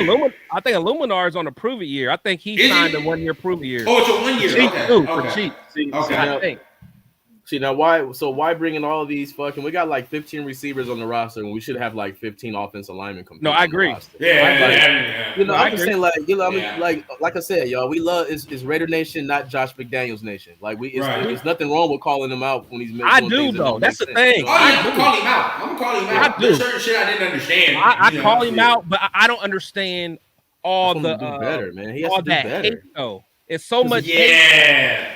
It's his attitude, man. It's his. He walks around like he's. He what walks does around. he do? He's an asshole. Say he's an asshole. No. You can be an asshole if you are accomplished. He walks around. You were the man next to the man. You wasn't the man. Him and Ziegler, they walk around and they talk like Ziegler talks like he's already won at a GM level. Josh talks like he's already won at a head coach level. Neither one has done either. So, but ain't that what you supposed to talk what you want? At the end of the day, I'd be nervous if these motherfuckers would come in here and be like, I hope I'm doing okay. Yeah, you know, like hell no, I want to hear that we about to win. I want your confidence, but you're talking like you've been accomplished, then you're making all these moves that we all can sit here and agree that are questionable. Like that makes, you know what I mean? The eyebrows are always up. The eyebrows are always up when you do things like that. You know, that's all. Right. No, I agree, but that's what I'm saying. I think it just goes both ways. I think that, you know, again, me being someone, and I'm a documented person that says I'm a supporter of McDaniels, but I'm also calling him out when there's things that I don't agree with. See, and to me, that's what I think all fans need to do, because there's certain other fans that don't like McDaniels just because he came from the Patriots, and they'll flat out say he's not a good play caller, which is just not true. It's a bold-faced lie. Yeah, it's just not true. I mean, no matter how you want to put it, it's just not true. Yeah, so, he's not a good situational play caller. But there we go.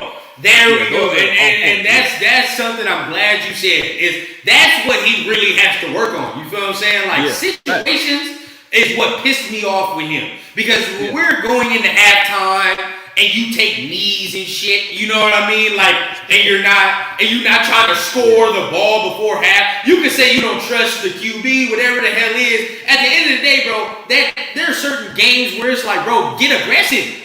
I see it and I see sometimes when he's in rhythm, when McDaniels is in rhythm, the offense is clicking, boy. There's no confidence. When he's calling that shit, there's no confidence. I'll be the first to say it, because you can see it last year when he got on the roll calling them plays. You like, oh yeah, bro, you can't fuck with this offense. He's picking them apart. Can't fuck with the offense. O-line holding up, and then you feel me? You can't fuck with it. Yep. It be times when he goes against the grain situationally, where it's like, bro, you're up 10 points. Why the fuck are we throwing the ball 3 straight times? You feel what I'm saying? Like, why are we doing that? Makes no sense. Devil's advocate. Devil's advocate. Go ahead. Okay. No, go ahead. Real quick. Y'all know y'all remember this because y'all diehard real Raider fans. Look at the Tennessee game. Remember when Darren Harmon got that pick? Yeah, was hell yeah. Yeah, it was a crucial time. It was crucial. This was gonna win us the game. He got the pick. And then, bruh, I promise, we was at the 25 or 20-yard line. First down, Yeah. shotgun. Second Yeah, down, yeah. shotgun. I was Yeah. like, bro, we have Josh. What are you doing, man? No Like, runs. he outthinks himself. Like he needs to Yes. be more simple sometimes, and No, don't I try agree. to be the genius he wants to be. Like he wants to be Kyle Shanahan so bad. He wants to prove that he's a genius, bruh. Like, just keep it simple. You have good plays. Just be simple. Yes. It's fourth, Yes. it's third and inches. Go ahead and call a quarterback sneak. You don't have No, to you're right. do nothing weird. You know, You're like, right. let's just You're keep right. it going. You know, those things. You're man. right. That's what But- pisses Having me it to the off. core. But you're right. You're right there. But on the flip side, when he Right. does those going against the grain type of plays, like if Renfro and Devontae don't run into each other, Also touchdown. that's a walk That's off. a touchdown. That's a dub. That's No a one dub. saw that Big time. coming though. You know what I'm That's a saying? dub. But that's That was him big time. thinking. You know that's Yeah. him kind of going against the Yeah, grain. I and wasn't mad at thinking, the call. That was a good call. That was good. That's what I'm saying. That Yeah, was because you go for the win. You feel me? You go Yeah. for the win. Fuck that. yeah, Like, let's but to go. me, that so it goes both ways. That's his mentality. Yeah, And yeah. if we're gonna be real, and if we're gonna be 100, the Raiders look like a better team that day. They look like They look Oh, yeah. better than the Absolutely. Chiefs Oh, that yeah. night. But see, No, I it's when agree. you're aggressive, It looks bro. so Like, good, and man. No, I agree. when he's aggressive and when he's not pussyfooting on, if I can say that, sorry. But if he's not, like tiptoeing over calls, you feel what I'm saying? Like, ooh, maybe I should call this right here. That looks sexy. You feel what I'm saying? Like, let me do a little reverse screen. Like, oh yeah, that's gonna look nice. Like, bro, just run the ball. You feel what I'm saying? Like, And run the ball. And that's why I can't forget it. I think of that game. I'm like, bro, we are so fucking good. I thought we was gonna win that game. I wouldn't question it on the. You know what I mean? I can't yeah, go we from should've won being. that game, bro. I can't go from being we were so good, bro, to like now we're the Chicago Bears and we have to accept it. But I'll tell you like this, and this may be devil's advocate or not, but I feel just a little bit more confident with McDaniels more than I did with Gruden going into these Chiefs games. Yes. I at least feel, because look, with Gruden, I'm like, fuck, it's gonna be a climb. With McDaniels, at least I know he's gonna scheme at least to I don't want to say a tie level, but he's gonna scheme. You feel what I'm saying? He's got an offensive mind that I feel like the first half. you feel him and Reed will yeah. First half for sure. No, hey, but no, the thing with Gruden though, He was is, top 3 in like, the NFL on that. the thing with Gruden is when it's bad for Gruden, we get smacked. Like there's so many games that we just get smacked and we're out of it by halftime. Like I never felt like that with McDaniels though. Besides that Saints game, It's just frustrating, because you can see the potential, and it's like, fuck, because you gotta finish. there are But to so be many fair, that was- Gruden games we get But that was like smacked. 2018, 2019 when we traded everybody. Like once we got Josh Jacobs and an actual kind of team, the Raiders came out and surprised everybody, beat Baltimore. We had a real team. Like we were getting embarrassed them first couple years under Gruden because we had nobody. Derek Carr was going into Marcel Aitman. Like Can I ask y'all this question real quick? I know I don't want to get off topic, but I just want to ask y'all, see y'all think. And this has happened through multiple regimes. Why the hell do you think the Raiders always have that one guy, and y'all gonna know what I'm talking about, that one game in the season where it's like, we getting our ass whooped 27-0, like the Falcons game a couple years ago, the Saints game this year. Why does that keep happening to this team throughout multiple regimes? Like, you feel like that's a weird ass trend that keeps happening. Lack of preparation and just not focusing. You know, Sometimes you're just not good, and sometimes the other teams are just better than you. Sometimes other teams are just better than you. I don't think sometimes you get out coached, you get out schemed. Look, the Saints were not better than us at all. Hold on. Hold on. I got something for y'all. I got something for both of y'all. Just since y'all said that, real quick, I wrote it down just for y'all. All right, the Saints defense. Y'all want to say they wasn't that good? All right, look. The Saints motherfucking defense last season was they had a 19th offense, was not good. 19th offense was trash, right? Yeah, that's right. But they had a 5th overall total defense, and the defense was 9th in scoring against scoring. So when it came down to it, they stopped people from scoring. So that was a good ass defense. And Dennis Allen's a great defensive coach. And what he did is he knew what we was coming with. We was bringing Josh Jacobs in a backpack, like, yeah, fool, here we come. And then he didn't really, but then after that, he didn't give it to him anymore. He just he didn't really have any kind of backup plan. You know what I mean? And people blame Derek Carr for that. I'm like, bro, he didn't make up the game plan. This is a coach. The coach has to come with this game plan, bro. You got and look, Andy Dalton had his best game of his fucking the season. But he had 100 and something. Fucking the Andy Dalton had 100 and something rating. He had an that awesome was game. nasty. Yeah, Defense was defense is nasty work.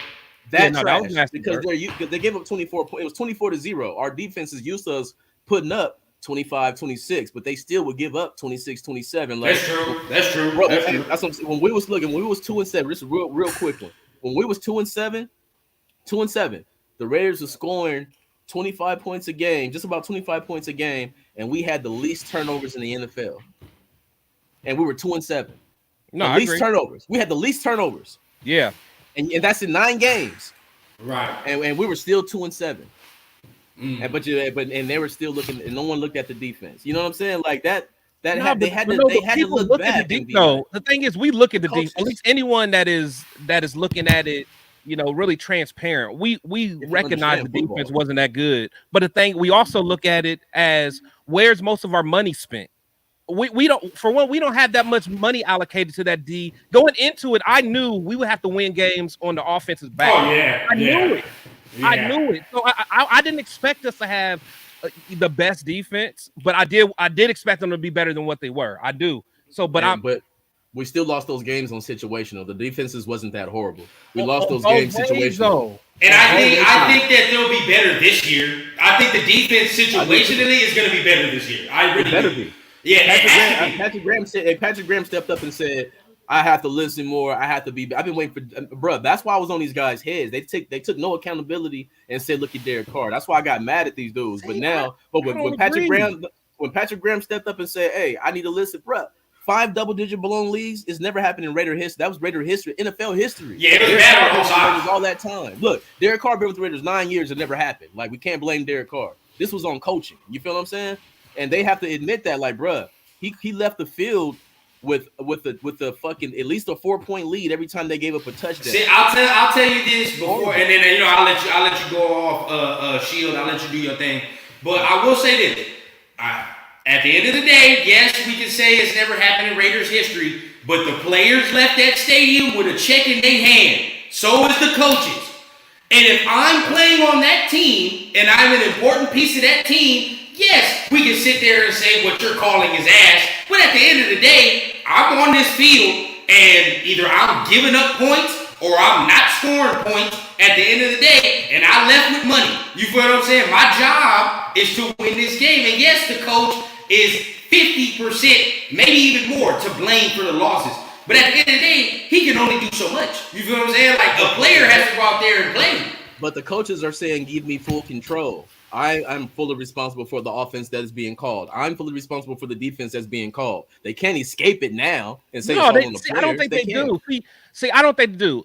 I think you're more talking about the fans. Like, honestly, when I listen to McDaniel, especially after the season, he took accountability. He was like, I got to get better. Me and my coaches have to get better. He said that. He didn't say that right after the season. It took him a while before he said anything. Pull it up, bro.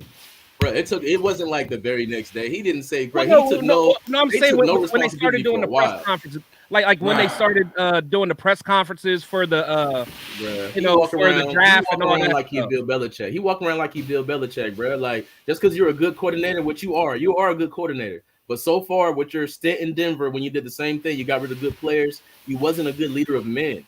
No, he wasn't. You're a good coordinator doesn't mean you're a good coach. And it's okay, and it's all right. He got to prove he's a good coach. We can't just say, "Hey, he's a good coach." He ain't showed it.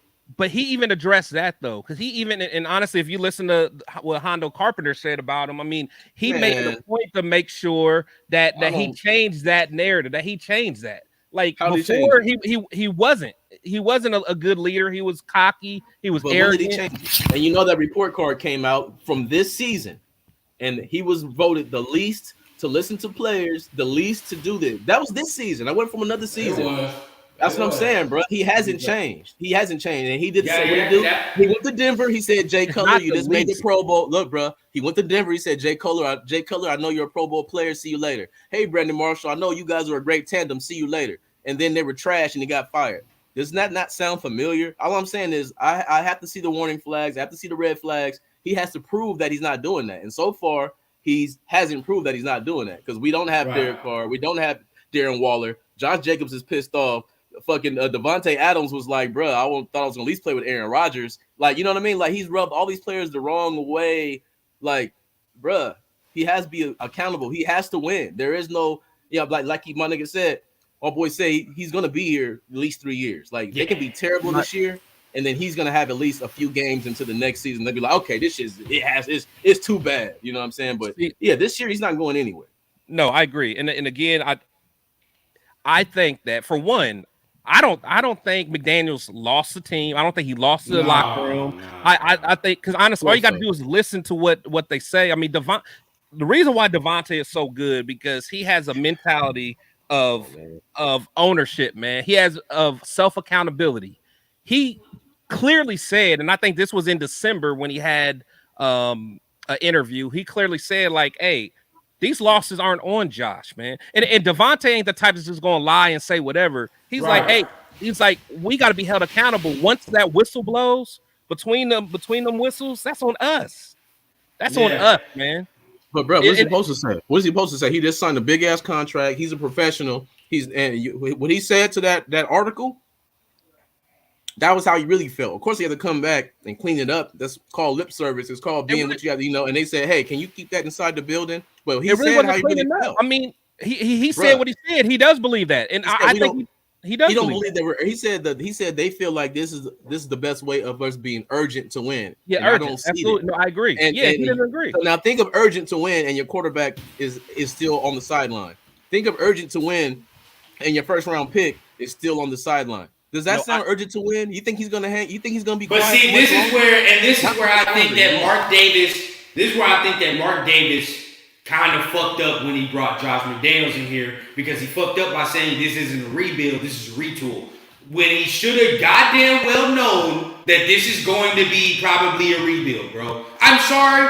I don't think they thought that though. I don't think they probably didn't think that. But at the end of the day, it never was. When I read about, and I know we probably all read it, when they talking about 3 games into the season last year, that they're like, oh yeah, I don't know, that we might have to change some shit up. 3 games into the season, Mark Davis knew what this roster for real was, and this roster ain't for real ready. You feel what I'm saying?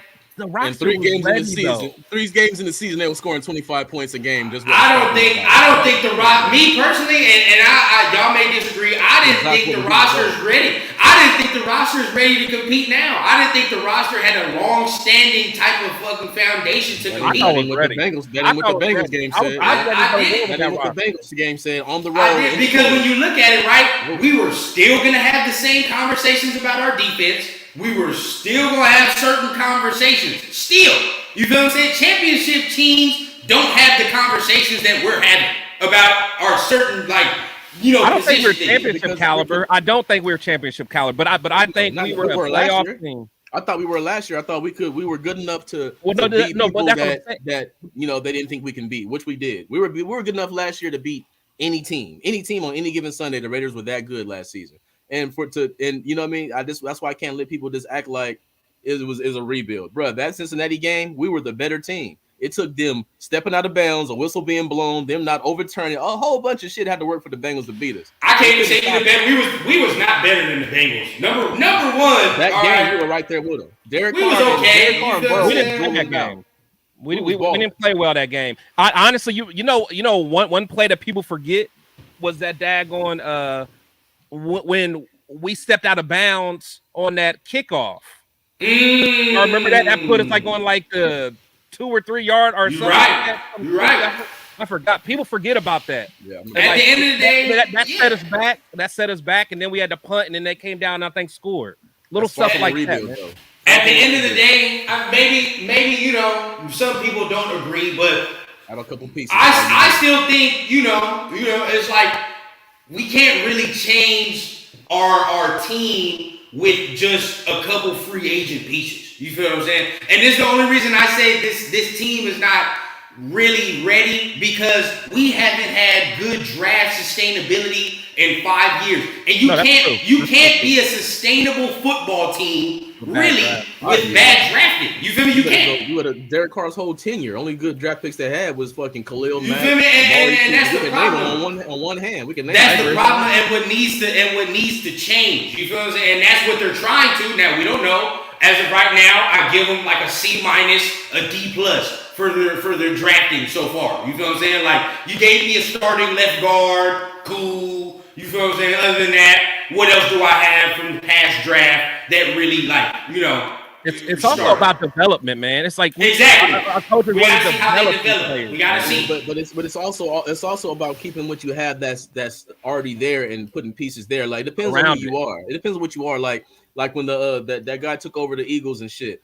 Like, or when Gruden took over Tampa Bay, like, he knew he could have went there and been like, okay, I'm gonna get you out of here. And no, he knew it was a good team there. It was Tony Dungy's team, and he did a couple little things, little this, little that, and he was able to win. Like, this guy did that though. No, he didn't. No, he didn't. Because like I said, year one he did. No, he didn't, bro. Because he came in there and he didn't even really. If he was really trying, he would have really looked at Josh Jacobs' healthy tape and would have been like, "This guy's fucking amazing. We're gonna pick up this cheap ass $8 million fucking thing. That's nothing, right?" Instead of they wasn't thinking that. They were coming in with their own. They said, "Hey, you got the job. Oh, we got the job. Here's our plan." Now, they didn't look at the team and come up with a plan. They said, "Here's our plan," and that's why they were surprised by Josh Jacobs. That's why if people were shitting on this Derek Carr Adams connection when Devontae Adams had the most touchdowns by any receiver in the NFL. Like, I'll tell you this though. I mean, Shield is right because at the end of the day, he did try. And you brought up John Gruden in Tampa. You brought up the Eagles coach, right? Number one, right? John Gruden in Tampa. These are players, one, that he knew, number one, you could win. And they were proving that they were ready to win. The Raiders, you say what you want, but that playoff shit that we had 2 years ago, at the end of the day, this team is not ready to win, bro. This team is not ready to win. Because look at this. I'll tell you this. Even though your boy is on the injured reserve list right now in Tyree Wilson, I feel better about that draft pick than I did about Cleveland Farrell. Anybody, you feel me? Like, I feel better about that. Who is after that? You feel me? What's the first? Damon Arnett. And like, bro, come on, son. Like, at least you feel me? With these draft picks, I can look and be like, I see the potential. You feel me? But you also got to sprinkle a little bit of respect on his name when you say Hunter Renfrow, when you say Max Crowd. These guys are nobody. But this is the problem. Why the fuck do we have to wait till the 4th and 5th and later rounds to find guys of this nature? You feel what I'm saying? Like, at least now with these picks, like, they didn't have a first pick. We got to keep this in mind. They didn't have a first pick their first year. They didn't have a first round pick because they traded that for Devontae Adams, which I think nobody's going to sit here and be mad about. You feel me? Nobody gonna be mad about it. Unless they talking that tank shit. You feel me? So now this year is the first year where we can really sit and evaluate a full entire draft. You feel what I'm saying? So now we gotta wait till this year to say, what the fuck did they really do and what's the core? Now, if this draft class is complete shit, then we look and be like, all right, bro, like, y'all are kind of, your free agency ain't been all that. The draft ain't been all that. But the guys they drafted aren't really guys that are gonna start. They drafted like special team guys. Like these, they didn't really draft like. We don't know that. Not necessarily. There's some upside with Christopher Smith. I think with Chris Smith upside. Jaborian might start. How you getting on the? If Chris Smith starts, somebody's gonna be out of there. All I'm saying is, I like him a lot. I like Chris Smith. He look. Yeah, he's nice. He's nice. Bennett too, though. Bennett's a guys I like. Mayer's gonna start. Mayer's a day one starter. You feel me? Michael Mayer is a day one starter. Tyree Wilson, when he is on the field, he's a day one starter. Byron Young is gonna play significant minutes. I don't know. That's where we lose me. Because look, he's the pass rusher though. You feel me saying? He's the pass rusher. They're not bringing him in for run defense. Tyree's a day one starter. What position? He gonna play inside and outside, both. Chandler's on his way out. Let's just keep this in mind. You feel me? He's Chandler's replacement. But you got your draft pick. You got your number one draft pick for this season, not future seasons. Oh no, he's getting plenty of snaps. He's gonna be able to play. I mean, he may not start, but I'll be surprised if he don't get my first round. I want my number 7 pick to start. I don't know about that. He can play snap, but I don't know who's gonna get more snaps though. He can play in a package with him, Max, and Chandler. You feel what I'm saying? Like, we can have a package with Tyree, Max, and Chandler. And that's how versatile they're trying to make this team. This is the one thing I do fuck with. When they're drafting and bringing in people, most of the people they're bringing in and drafting have a lot of versatility to them. You feel what I'm saying? Like they have a lot of, they can play multiple positions when you're looking at the guys that they're bringing in. Tyree can play inside, outside. When you look at Jacorian, he might be able to play slot outside. You feel what I'm saying? Like Chris Smith is a hybrid type of safety that can roam type of shit all over the place. Like you got a lot of guys that are playing versatile type of positions right here. Bernie too. That's what Graham like.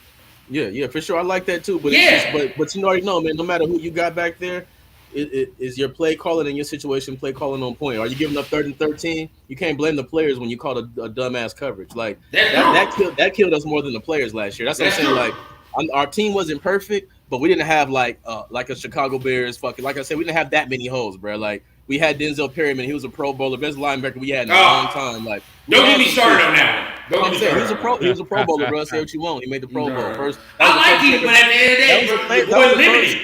Hey, that's the first Raider Pro Bowler of the linebacker we had in years, bro. I'm putting some respect on him. That's true. All right, let's keep it moving. So I got a couple names, second-year players, man. I want to know what's y'all's projection of how they're going to do this season. Are they going to take a step up, be about the same, or go backwards, man? Okay. Start off with Dylan Parham. What is y'all's expectations of him?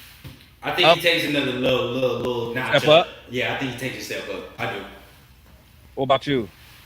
Yeah, I think the offensive line is getting coached up. I feel good about the young players. Mm-hmm. Okay, Zamir White. What do you think? What do you expect from him? Can I two-parter? If Josh ain't playing, I expect. Well, we don't even know what he is. That's the whole thing. We don't even know what the hell he can do like that. But if Josh is not playing, I expect him to get. He can crack 1,000, bro. If he can crack. Do you think he's a dog though? Is he he's not Josh Jacobs, but no, he don't got to be. You feel me? Like, oh yeah, he's a dog. I like the way he runs. Like if you really watch the way he runs bully for real. Like he's got that bully type of runner in him. He does. He one of them short, stocky motherfuckers that's gonna run through you. You feel what I'm saying? Like that. He one of those. He ain't gonna give you the flashiness that Josh. I'm worried about his vision. I'm worried about his vision and instincts. Well, look, that's the thing about it. I like Zamir White. When I think of Zamir White, I think of like a Tony Pollard kind of player. Like he's gonna give you some wiggle waggle and some splash. I'm telling you, like, but it's not gonna be consistent. From this little shit I've seen him, he got some wiggle waggle on him. He can make you miss. I just don't know if he can take a pounding. You know what I'm saying? But he can. And I hate our running backs. Our backups are trash. Like you're gonna bring this. I don't like these guys. Give him a real 1-2 punch. If you're serious. Man, I hate this narrative that we got all these backs that this they're whole they're okay. I cannot stand that talk, man. I don't even know what Cecilia Corbett can do. Now Britton Brown is a little interesting just because of his size, but he's not all that either. You feel what I'm saying? But if Jacobs ain't playing, it's gonna be a real running back by committee room because you still got Amir Abdullah. You still got dudes of that nature. He's our best third down back because he got him. Yes, he is. Pass that Derek Carr. I like him. So it's gonna be real running back by committee if Jacobs ain't playing, which this is what kind of they were trying to do anyway. So that's what they thought he was gonna replace him last year. Exactly.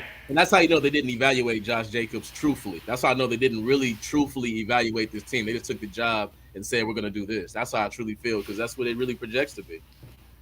Y'all gonna think I'm crazy what I think Zamir might be. Y'all gonna think I'm crazy like superstar? No, I think he's trash. He think he's really? It's not trash. I just think like it bothers me watching him run into the backs of linemen, and it reminds me of Justin Fargas. That was my guy though. That was he's a fan favorite, but he's like a guy that got speed, power. He got everything you need except instinct, man. The vision and the instinct, yeah. I kind of think he was trying to do a lot. You know what I'm saying? He on the sideline watching Josh be something he's never seen. That's probably it too. You feel me? Like, when I get my opportunity, bro, I got to do something. Just be him. Just be him. Yeah. He's a nasty one-cut runner, bro. He's if he sees that, he's got that Arian Foster like shit. You feel what I'm saying? Like he don't have a lot of wiggle. I'm not saying he's like Arian Foster, But he's got the one cut shit. He had some of the best vision we've seen. Not the vision. I'm talking about that one cut ability. You feel what I'm saying? He's got that cut shit that he had. He's got that one move shit. Now I'm not down the vision. That's something different. You feel what I'm saying? Like Area was like he has that vision. Like, man. But if you're talking about just pure running, you know, your boy's gonna put his foot in the ground. If he sees a hole, he's gonna do some shit with it. But he's almost like a guy that like. The hole has to be there. Now, if the hole is there and he can get like he'll outrun people, but I don't feel like he's gonna he ain't gonna cut back. I give you that. That's true. That's true. Watching our footage last year, you had to see how many times Josh Jacobs. Exactly. And that's the thing. If the offensive line don't take a step up and we're relying on Zamir to do what Josh did, it's gonna be scary because he can't do that. He's not gonna be able to. Tower or whatever the fuck his name is, the other dude, number 34, just trash, man. Just go. Bolden, man, I don't like Bolden. I don't like. They just taking up spots, man. So many guys just taking up money for no reason. Yeah, I don't like Bolden at all. Hey, but look, and that's why I get upset when, like, even what you said, y'all talking about y'all wouldn't give Josh, 14, 15. My thing is Bolden got 2.2. Reallocate. I don't think he's not making it. But I'm just saying that's funds that go directly to Josh. He getting 2.2 for 7 plays a season. Exactly. You feel what I'm saying? Right. Just pass blocking. And to me, that's what I'm saying. Things like that, I pay attention to things like that. Yeah. Things like that doesn't tell me Josh McDaniels and Dave Zimmer know what they're doing. That's one of the moves I give you. That's one of the moves I give you because I don't like that either. Yeah, I call that out all the time. Yeah, all right, what about now I do like him and I do see something in him. Neil Farrell Jr. I think he could take a step up. I like him. I ain't seen him do it. I like him in college, but his NFL tape is fucking non-existent. He couldn't get on the field. Yeah, he couldn't get on the field. He was it's not like it was a hell of a lot of talent in front of him. He had every. What's his role? Like, if you're gonna tell me he's gonna take that, who's the guy that we had that we traded to the Cowboys? D lineman. Oh, that was stupid. That was my Hank. If you're telling me he's going to take Hank's role, I feel like he'll take a step up. But if we're asking this man to give me some pass rushing and all that other shit, I don't think he's going to be, I think he can collapse the pocket. I think Hankins was an underrated dog. Who? I like Hankins. Oh, no, he was an underrated dog. We didn't have that many linebackers to follow up. Hey, when he got traded to Dallas, I was pissed. I was like, man, fuck, because he was a dog, bro. He wanted to go, though. He did want to be traded. Yeah, he asked to be traded. I seen him on the podcast saying when he found out he was traded. Yeah. We gotta find out which one is true. He said he found out he was traded. Well, on the podcast, I see him talking in. He was talking on the podcast saying he found out. His podcast. I was watching his when he was talking about it. I think that's the one I seen. I think it was. I don't know if it was the one with Rashard was on it with them, or maybe one with their wives or whatever. Oh, I seen the Rashard one. Yeah. Cause I think they was all talking about like, how'd you feel? He was like, man, I asked to be traded. Oh, okay. He was a dog, man. He was a dog. If he did it was for a reason, I mean, we can't really stay the same for Neil Farrell because we don't know what the same is for him. So at the end of the day, we can only hope that he takes a step up. You feel what I'm saying? And at least plays decent. That's it. That's all we need. I think he'll play decent. He got a long rope because he's their guy. If he was fucking John Gruden's guy, this would be his season to show me something. Yeah. Been gone. And to me, I just want to see, man. To me, when you do stuff like that, it's detriment of team. I just want to everything we're doing is it not to get better, or is it because we want to feed how you want to say I did this, we want to win. We want to win, bro. We want the best players on there. I don't give a fuck. So what about Matthew Butler? My boy Spotlight loves Matthew Butler. I don't think he makes the roster, bro. I'm not even gonna lie to you. I don't think he makes the 53.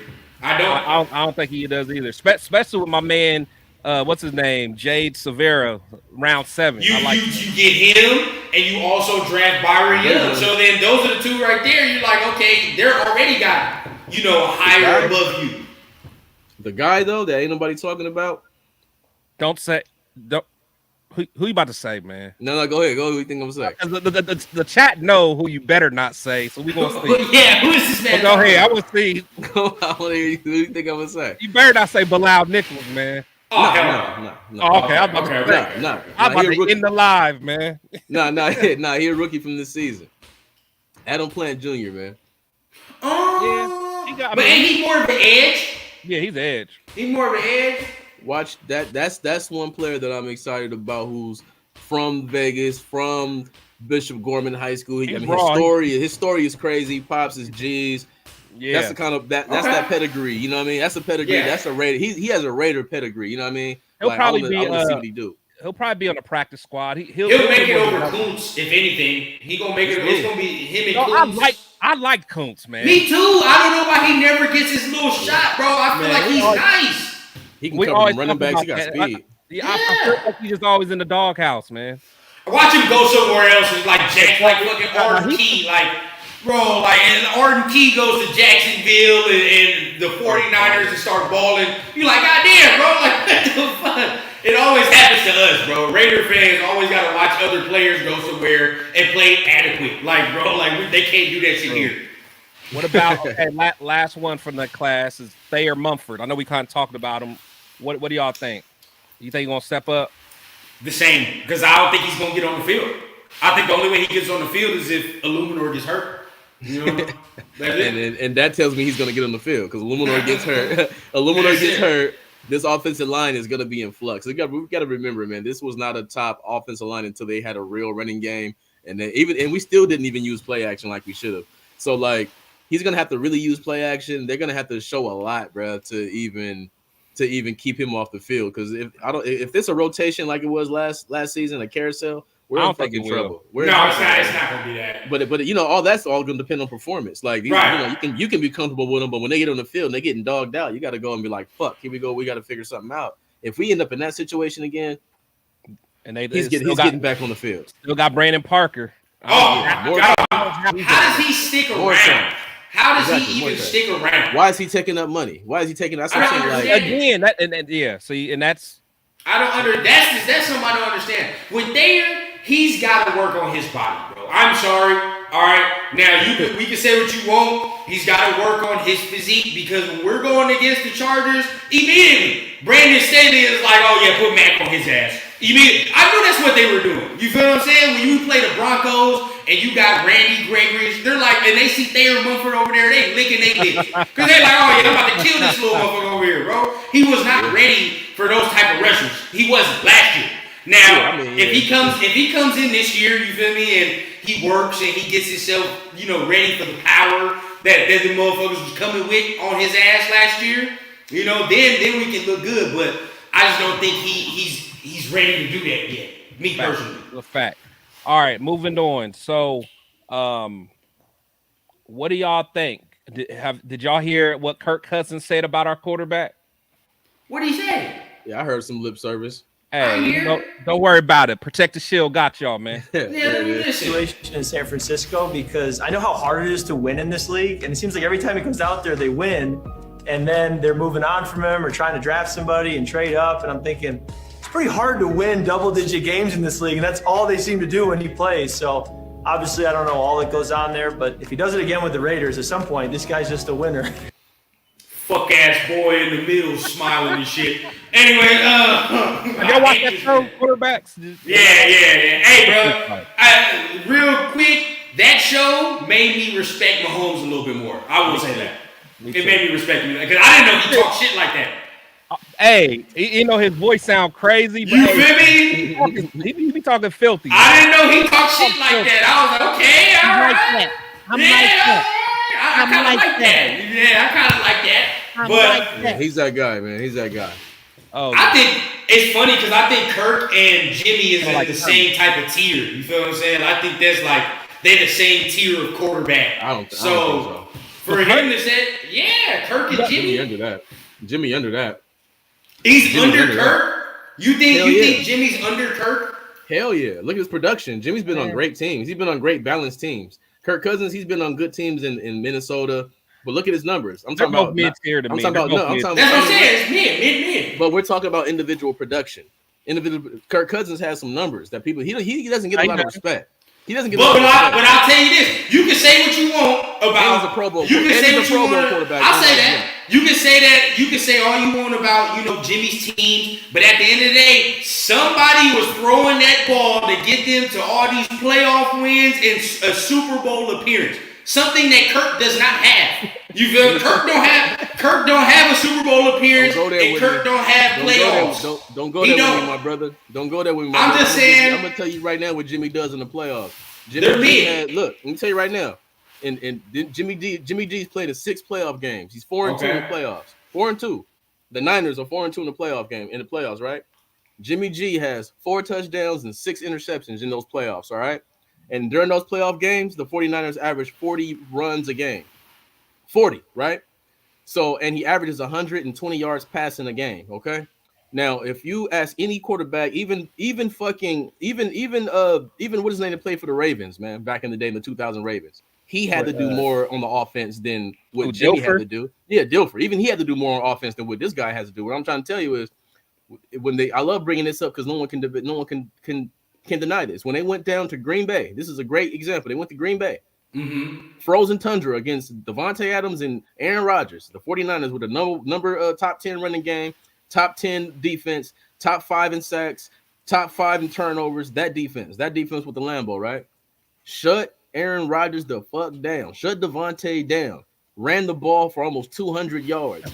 and you know what Jimmy G did? He threw the ball 8 times. He threw the ball 8 times, and he threw a pick. He threw a pick in those 8 passes. No touchdowns, and they still won.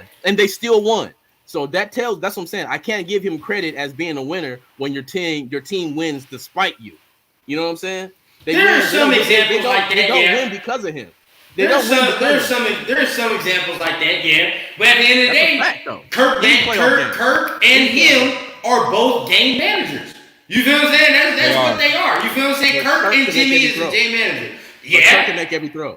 Boy, he's an NFL quarterback. You feel what I'm saying? He's got to. But at the end of the day, I'm not looking at Kirk saying like, "Oh, he's gonna win me this." They're both mid-tier, man. Yeah, They're both mid-tier. No matter how you slice it. No matter how you slice it. I'm still. Hey, you can say this player is that player is that. These 2 basketball players, but who's more productive? They're both mid, but he averages 27 a game and he averages 23 a game. I'm just saying it's a difference. Like I'm just saying. Yeah, okay, Kirk produces. Kurt's 16, Jimmy's 19. I mean, no. Like, you feel me? It's way worse than that. It's way worse than that. Jimmy been in the league since Derek Carr been in the league. They've been in the league 9 years, same draft.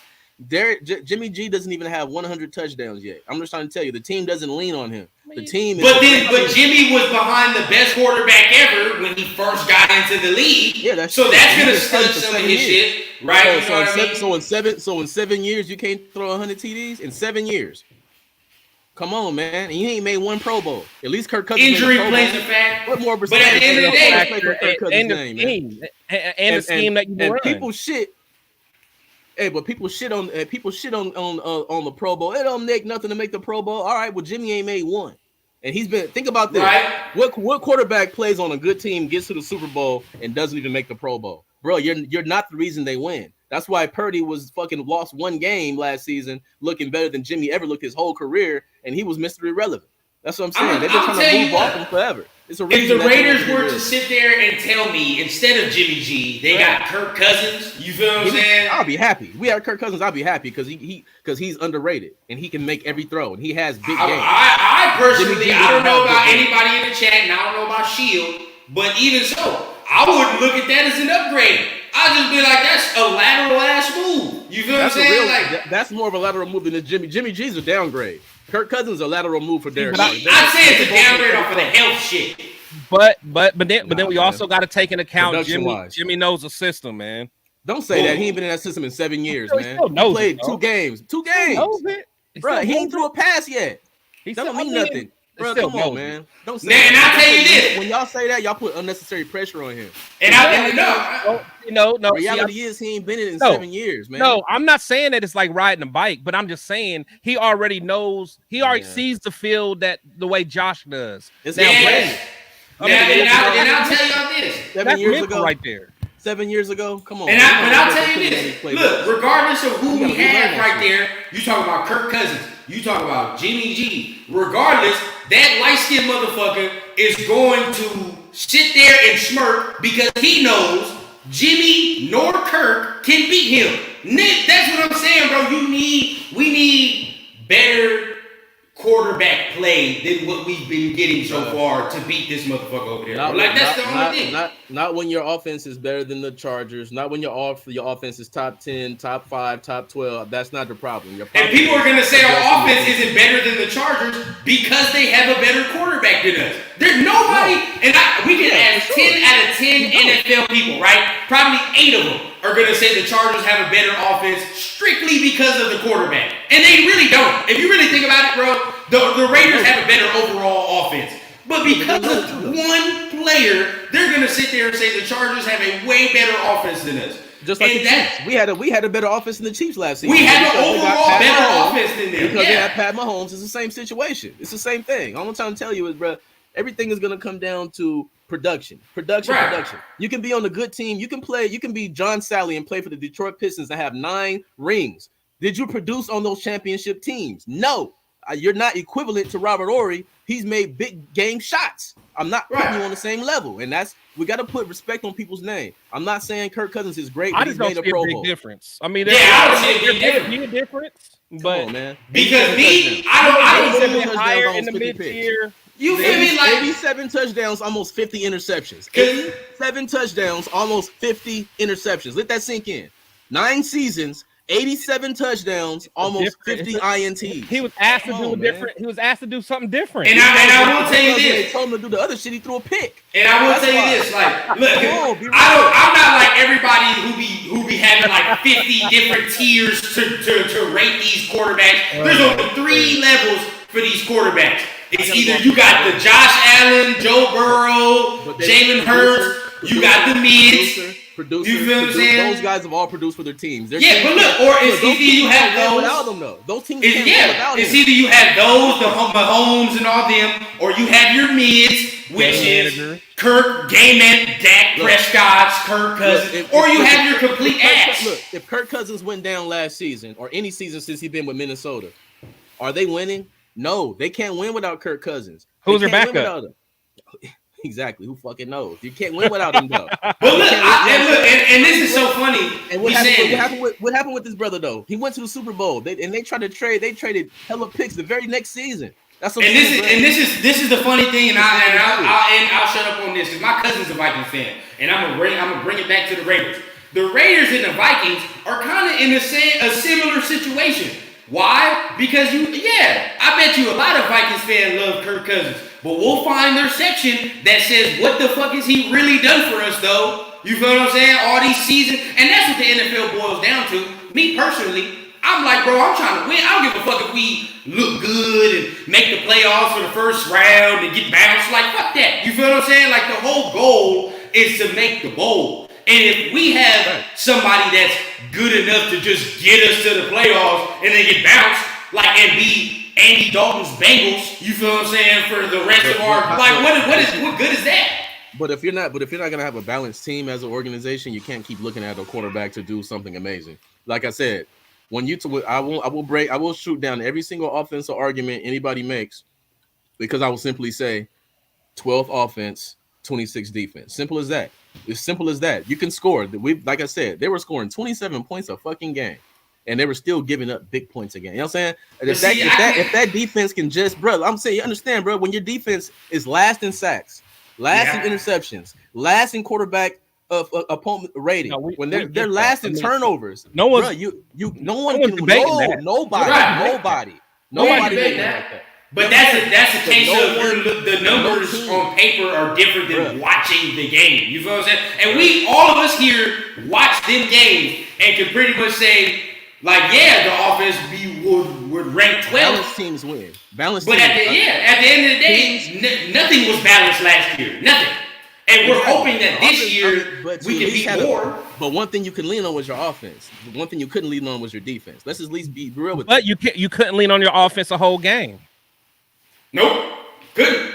And can we do that this year? It's yet to be seen. That's what I'm saying. The offense had to be perfect every game. I didn't say that. But what I'm saying is when we're spending all the funds on the offense like we do, I mean, we got to get on the offensive back. We have to. And just keep this in mind. We're gonna keep it on Kansas City. Anytime that we lose a game where the other team scores 13 points or whatever, there's no other way to. I mean, Yeah, that happened a couple times. And we got to keep most this on games you Kansas lost- City, right? Most games you lost, you scored 28 and you still lost. You scored 26 and you still lost. But Like, check this out, was right? more- Look. It was more of those than the other. We're going to keep this on Kansas City because they're the best team in the NFL damn near right now, and they're in our division. So we got to, when you're modeling, greatness, you got to model what's in front of you at the end of the day. Yep. They done won bowls. So at the end of the day, when you look, they done paid their quarterback $300 million.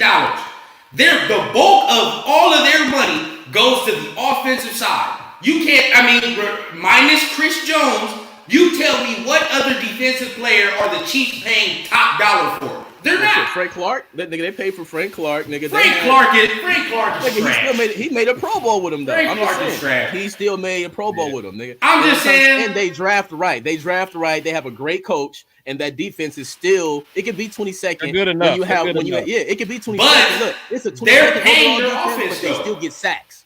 It's a 22nd defense, but they get sacks. They get interceptions. True. Bro, we're 26 and we don't get any of those. Can we lie and say we haven't seen games where the Chiefs defense has been complete ass? This is what I'm saying. The Chiefs paid their offense to win them games. Last year, the Raiders paid that offense to win them games. That's what it was. They paid that offense like they were trying to say, y'all are going to be the reason we win games. We're just going to outshoot motherfuckers because that was the plan. We can see it from the jump. We're going to outscore motherfuckers. We're going to come out here and battle with Kansas City 35, 34. And for the most part, yeah. But then this is what I'm saying. If you put that much pressure on your offense, they have to play all 4 quarters and they have to score all 4 quarters. There's no talk to your coach. Then your coach. Yeah, you feel what I'm saying? But that's on the coach. They have to game plan. He has to sustain a game plan. He can't have a first half game plan that's amazing and don't have anything if they counter what you did in the first half. Like I say, I give him props. But are they countering it though? Are they countering it? Sometimes they counter it, or sometimes he just goes completely away from what he was doing, which is even worse. They're both questions on the coach. He went away from what worked. Y'all know you heard Devontae said that. He said we went away from what was working. Let's be real. Either they take Josh McDaniels out the game, or he takes himself out the game. That's what I'm saying. Like, that team is so much better than what they were last year that. Bruh, that's why I'm so pissed off. That team was not what people are trying to make it seem like. We'll see what happens this year. We all agree. Take away the injuries and a few bad things and a dumbass penalty on the against the Rams when the game was over and all these dumb things that didn't have to happen. Like, we shouldn't be in this situation where we're worried about Jimmy's broken foot. We shouldn't be in this situation, and that's why I'm so pissed off because all we had to do was okay. Let's regroup, guys. Let's regroup. This didn't go right for us. This didn't go right, but hey, we were 12th in offense, even with all these mistakes, even with Carr only throwing for 60%, who normally throws for 65, 66. We come back next season, he throws for 66. Devontae is going to fucking break the record again. If we can get this defense to 19th, sky's the limit. We don't even have to be top 10. If we can just be top 15 in turnovers, if we can be top 15 in sacks, it's a different game. You have to be complimentary. That's why the Saints won 7 games with the 19th offense and the 6th overall defense. They won 7 games. You feel me? Because it's balance. And until the Raiders actually put real emphasis on bro, our defense hasn't been good since 2006. No, way before Derek Carr. Way before Derek Carr. Agree. So in Derek Carr's 9 years, our defense is ranked 30th. I'm scared to ask this. We have to do it. We have to fix it. I'm scared to ask this question. So, this will be the last one. So that we'll leave on this, and we'll put a time limit on this because I know we can get into this for a minute. All my shield squad. I know y'all tired of hearing this, but so we're gonna talk about Carr one more time. So, really McDaniels. So, McDaniels Raider legacy, will it be connected to Carr's success in New Orleans or lack of? It go both ways. So I'm saying, so will it always be connected? I know me and you talked about it, and I know we disagree. I don't think it's always going to be connected. I don't know about always, but so okay, like for instance, so. If Carr has success in New Orleans, is that automatically going to put a stain on McDaniels, regardless of what he does for us? Let me answer that first. I'm gonna say yeah because we have to understand the optics. For one, it's the Raiders, and the media wants to shit on the Raiders anytime they can. That's just how it goes. We know that. You know what I'm saying? So if Derek Carr leaves, right, and he's been in through his numbers individually, he's been top 12 in that 9 years, just his numbers. So if he leaves and he goes to a team that's actually complete, and they fucking end up in Vegas in our hometown, you know what I'm saying? And they go to Super Bowl, then yeah. I mean, not even that. Even if they just win 11, 12 games, like because he's gonna ball this season because they're gonna be complete and they believe in him. Because of the division. You know? I mean, not just that. Come on now. You can say that too, but we didn't say that about Brady. It's about winning and losing.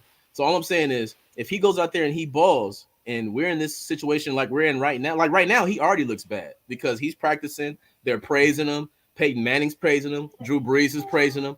Yeah, Michael Thomas is. I'm saying Michael Thomas. These guys. I'm saying, but Drew Brees, he didn't have to say anything.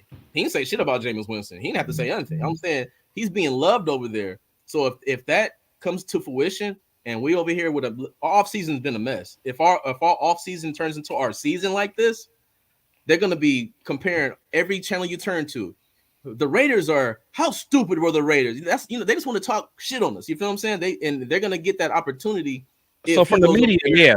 But I'm talking about you. What do you think though, from your standpoint? That's exactly. I feel the same way. I feel because you're basically saying he's not good enough. Let me get my guy. And to me, you want to get your guy that nobody wanted. You went and got a guy like it was Aaron Rodgers and Derek Carr was the hot people. Nobody said anything about Jimmy Garoppolo. So to me, you hung your hat on this and say this is better. So you have to do better. Now, if Derek Carr goes over there and falls on his face and they don't even make the playoffs and they're trash, even if we're not good, McDaniels looks good. You know what I'm saying? It goes both ways. He falls on his face and we're winning. Oh, Josh McDaniels is a genius like we thought. Derek Carr's trash like everyone thought. Blah, blah, blah. It goes both ways. They're both connected right now. You know what I'm saying? Because they're not going to let him get away from it. You know what I mean? Even if Derek Carr's not thinking about it, be like, hey, Derek, what do you think about the Raiders? They're fucking 5-12. You know what I'm saying? Like, bro, I'm worried about my team. You know, they're gonna do that all season. So I'm just hoping in our favor that we can at least because they're gonna be competitive. I'm not saying they're gonna win the championship, but they're gonna be competitive. It's a good ass team over there.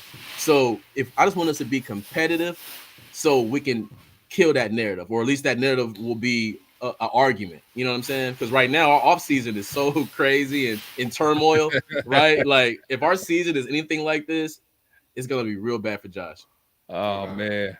All right, man, take us home. What do you think, man?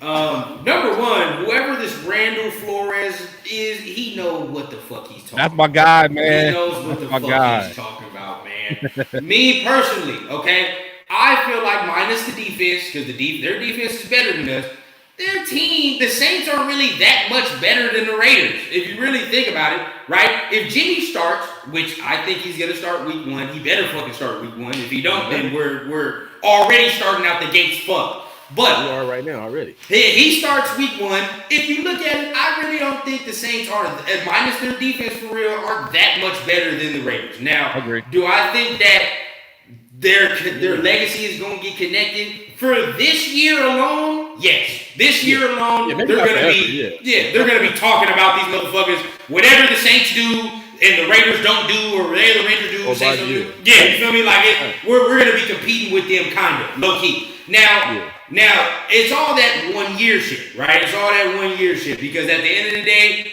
what's going to sustain?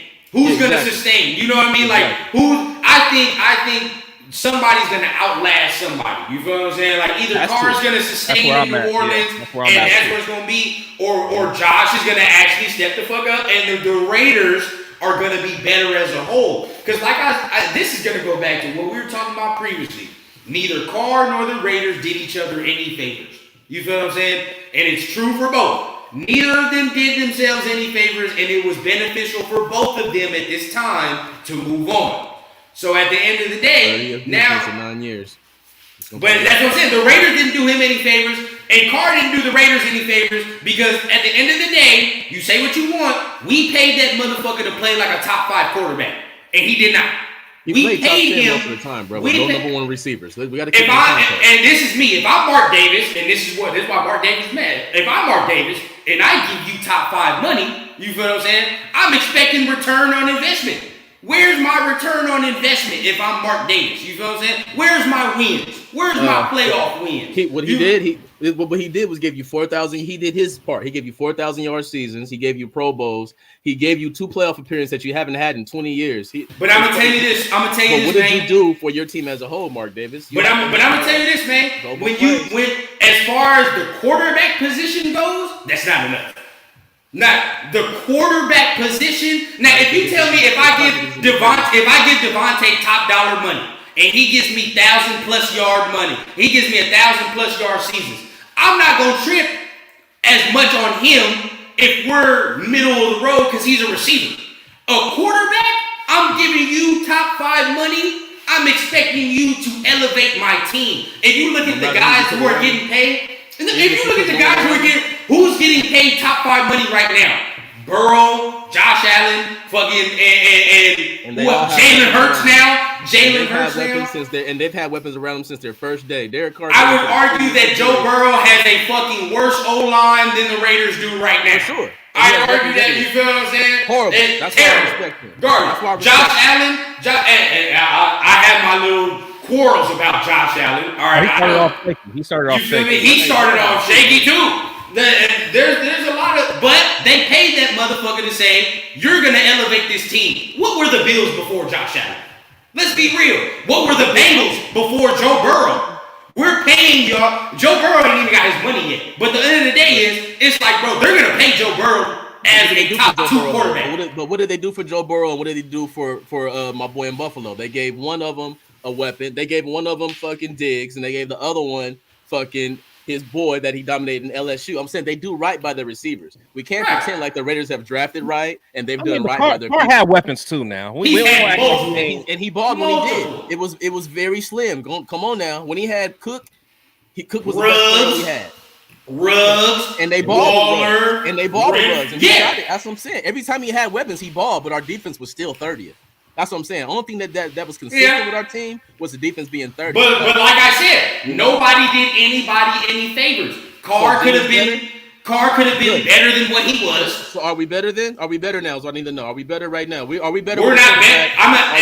What do you mean? Are we better then? What do you mean? No, are we better now with the quarterback who's thrown for over 17 touchdowns twice in 9 years? We don't know, man. That's what I'm saying. I mean, one snap hasn't been played. Can I answer it like this? I don't think we're better or worse because at the end of the day, I don't think we're better or worse because at the end of the day, we don't have no fucking playoff wins and we don't have no Super Bowls. So what the fuck have the Raiders done in the last 20 years that's even been the only thing that us Raiders, that's what I'm saying. Look, the only thing that us Raider fans can brag about is a 2016 run.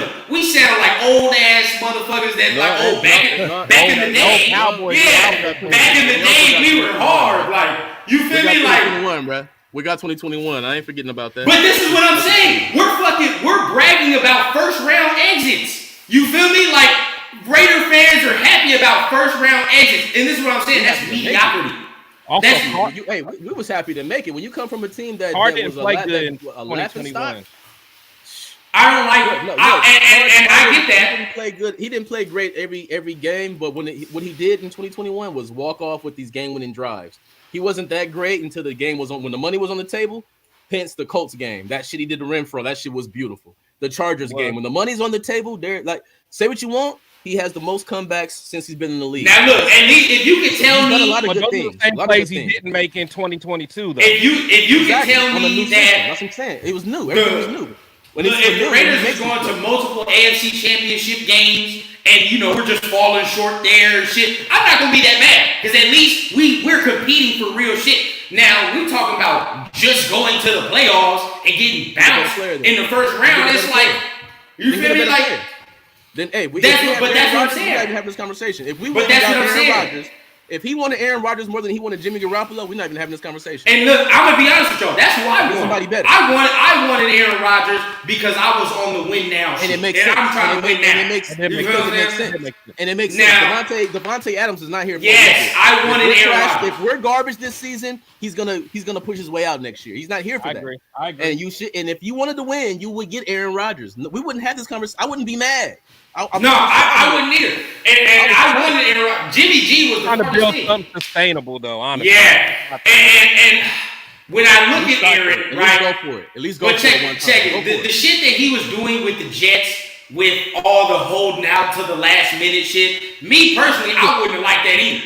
You feel me? Like if the Raiders were the Jets in that situation, like I'd be like, I'd be like, yeah, you feel me? Like, Hey, but look, but he wasn't going when he was in the media. When he was in the media, was he talking about the Jets? He was flirting around. No, he wanted to go to the Raiders. He wanted to go to the Raiders. I know he did. I thought it was a lot. I thought it was a lot. Exactly. There's no. I thought it was a lot. That, I ain't gonna lie. And if we come in here and we're not good this season, all that wraps into these decision making of these coaches. Now I will be back here to fuck with you because if Jimmy don't play, oh yeah, great. If Jimmy don't play or Jimmy's ass, that's a direct Dave Ziegler and Josh McDaniels decision. Indictment. And them two are gonna have to eat crow on that. Like, and I'll be the first to say it. You feel me? They're gonna have to fuck with that. They're gonna have to fuck with the repercussions. But if he comes out here and plays better than what we want, you feel what I'm saying? Let him take a snap, man. Then we have to come out there and we gotta say, well, shit, Josh. Yeah, you feel me, Dave? Bro, you get another year. I will put on the fucking Jimmy Garoppolo jersey. I already said it on TikTok. I already got a bet already on TikTok. There we go. They are making me. I said, bro, I'm going off of his history and what I've seen this player do as an individual, and I you know my expectations are very low. Now, but if he comes in here like, bro, one thing I'm not is a hater. Just like I hate the Chiefs, I hate them, but do I hate Mahomes? No, I respect greatness. Right. So if he comes in here and he does shit he's never done, bro, I'm gonna have to eat that. I'm gonna have to eat that with a smile on my face because that. And I do it gladly. You feel what I'm saying? Because I didn't want Jimmy, but if he comes out here and balls, shit, I'll be the first one to be like, I was wrong. Yeah, I was wrong. I don't care. Hey, and I'm deep on. I've been killing him since he was on the Niners. Like I have a history with killing Jimmy Garoppolo. Like that's what made this situation so crazy. I did a video and I was like, man, we better not. Man, my boys was telling me they Niner fans. They was like, you gonna get hand off Jimmy? I'm like, no, we not. And it was like my nightmare coming true. You feel me? That's why I feel like so much different than everybody else. It was truly my nightmare. I feel it, fellas, man. I just want to say I appreciate both of y'all, man. This was exactly what I knew it would be. Oh man, this is exactly what I knew it would be. It was good. Man, my Shield squad, they got a treat today, man. But we gotta do this again, man. Every now and then, man. Especially because one of us is gonna be wrong. So whoever's wrong gonna come to the front of the class, and we're gonna talk. Oh, we're gonna stand on that. Like I said, if Josh is terrible and we do, I'll be the first one, man. Yeah, I'll be the first one. If this new regime, is terrible, I'll do it. Hey, if Carr wins a Super Bowl, I'll come on here and say, That's a super high. That's a super high bar. Yeah, that's a super high bar. Why you can't just be good? You can't come on. You gotta be MVP. You gotta set the bar that high so motherfuckers can fail low, nigga. That's why. Hey, Brad Carr MVP. I'll come on here. Hey, all we got to do is win 8 games. Then, hey, we good. Better than 6. That's all I give a fuck about. Better than 6. That's all I want. I can see us winning 10 games if Jimmy plays the whole season. We can win 10 games. They say he's a winner, y'all. Y'all over here fighting me saying we can win 10 games. Don't tell me about 7 games. You feel me? We can win 10 games. If he plays the whole shit, we can play 10 games. Right. If he's a winner, I don't want to hear about 7 or 8 games, y'all. Hey, one more thing before we go. Yeah. He only played 1 full season out these 9 years, y'all. That's what's scary. Keep your expectations low. That's what's scary. Temper the expectations, y'all. But definitely, bro, I want to do this during the season or whatever, bro. I want to get y'all on my channel too, bro, for real. Like, we gotta do a pre and we gotta do a post for sure. I would love to do that. I love to do that. Definitely will, man. Like for sure, man. Let me know. We'll collab and we'll make it happen. But I'm gonna get y'all on my show for real. Yeah, I definitely respect both of y'all, man. Because when I first started a couple months ago, I noticed both of y'all on social media, man, and that's why I reached out to both of y'all, man. So I just want to let you know I respect, what y'all got going on and what y'all doing. So, and I'm always down to build together, man. So I appreciate it. But like I always say, y'all, players and coaches come and go, but we must always protect the shield. Thank y'all, man. Y'all be safe. Yes, sir.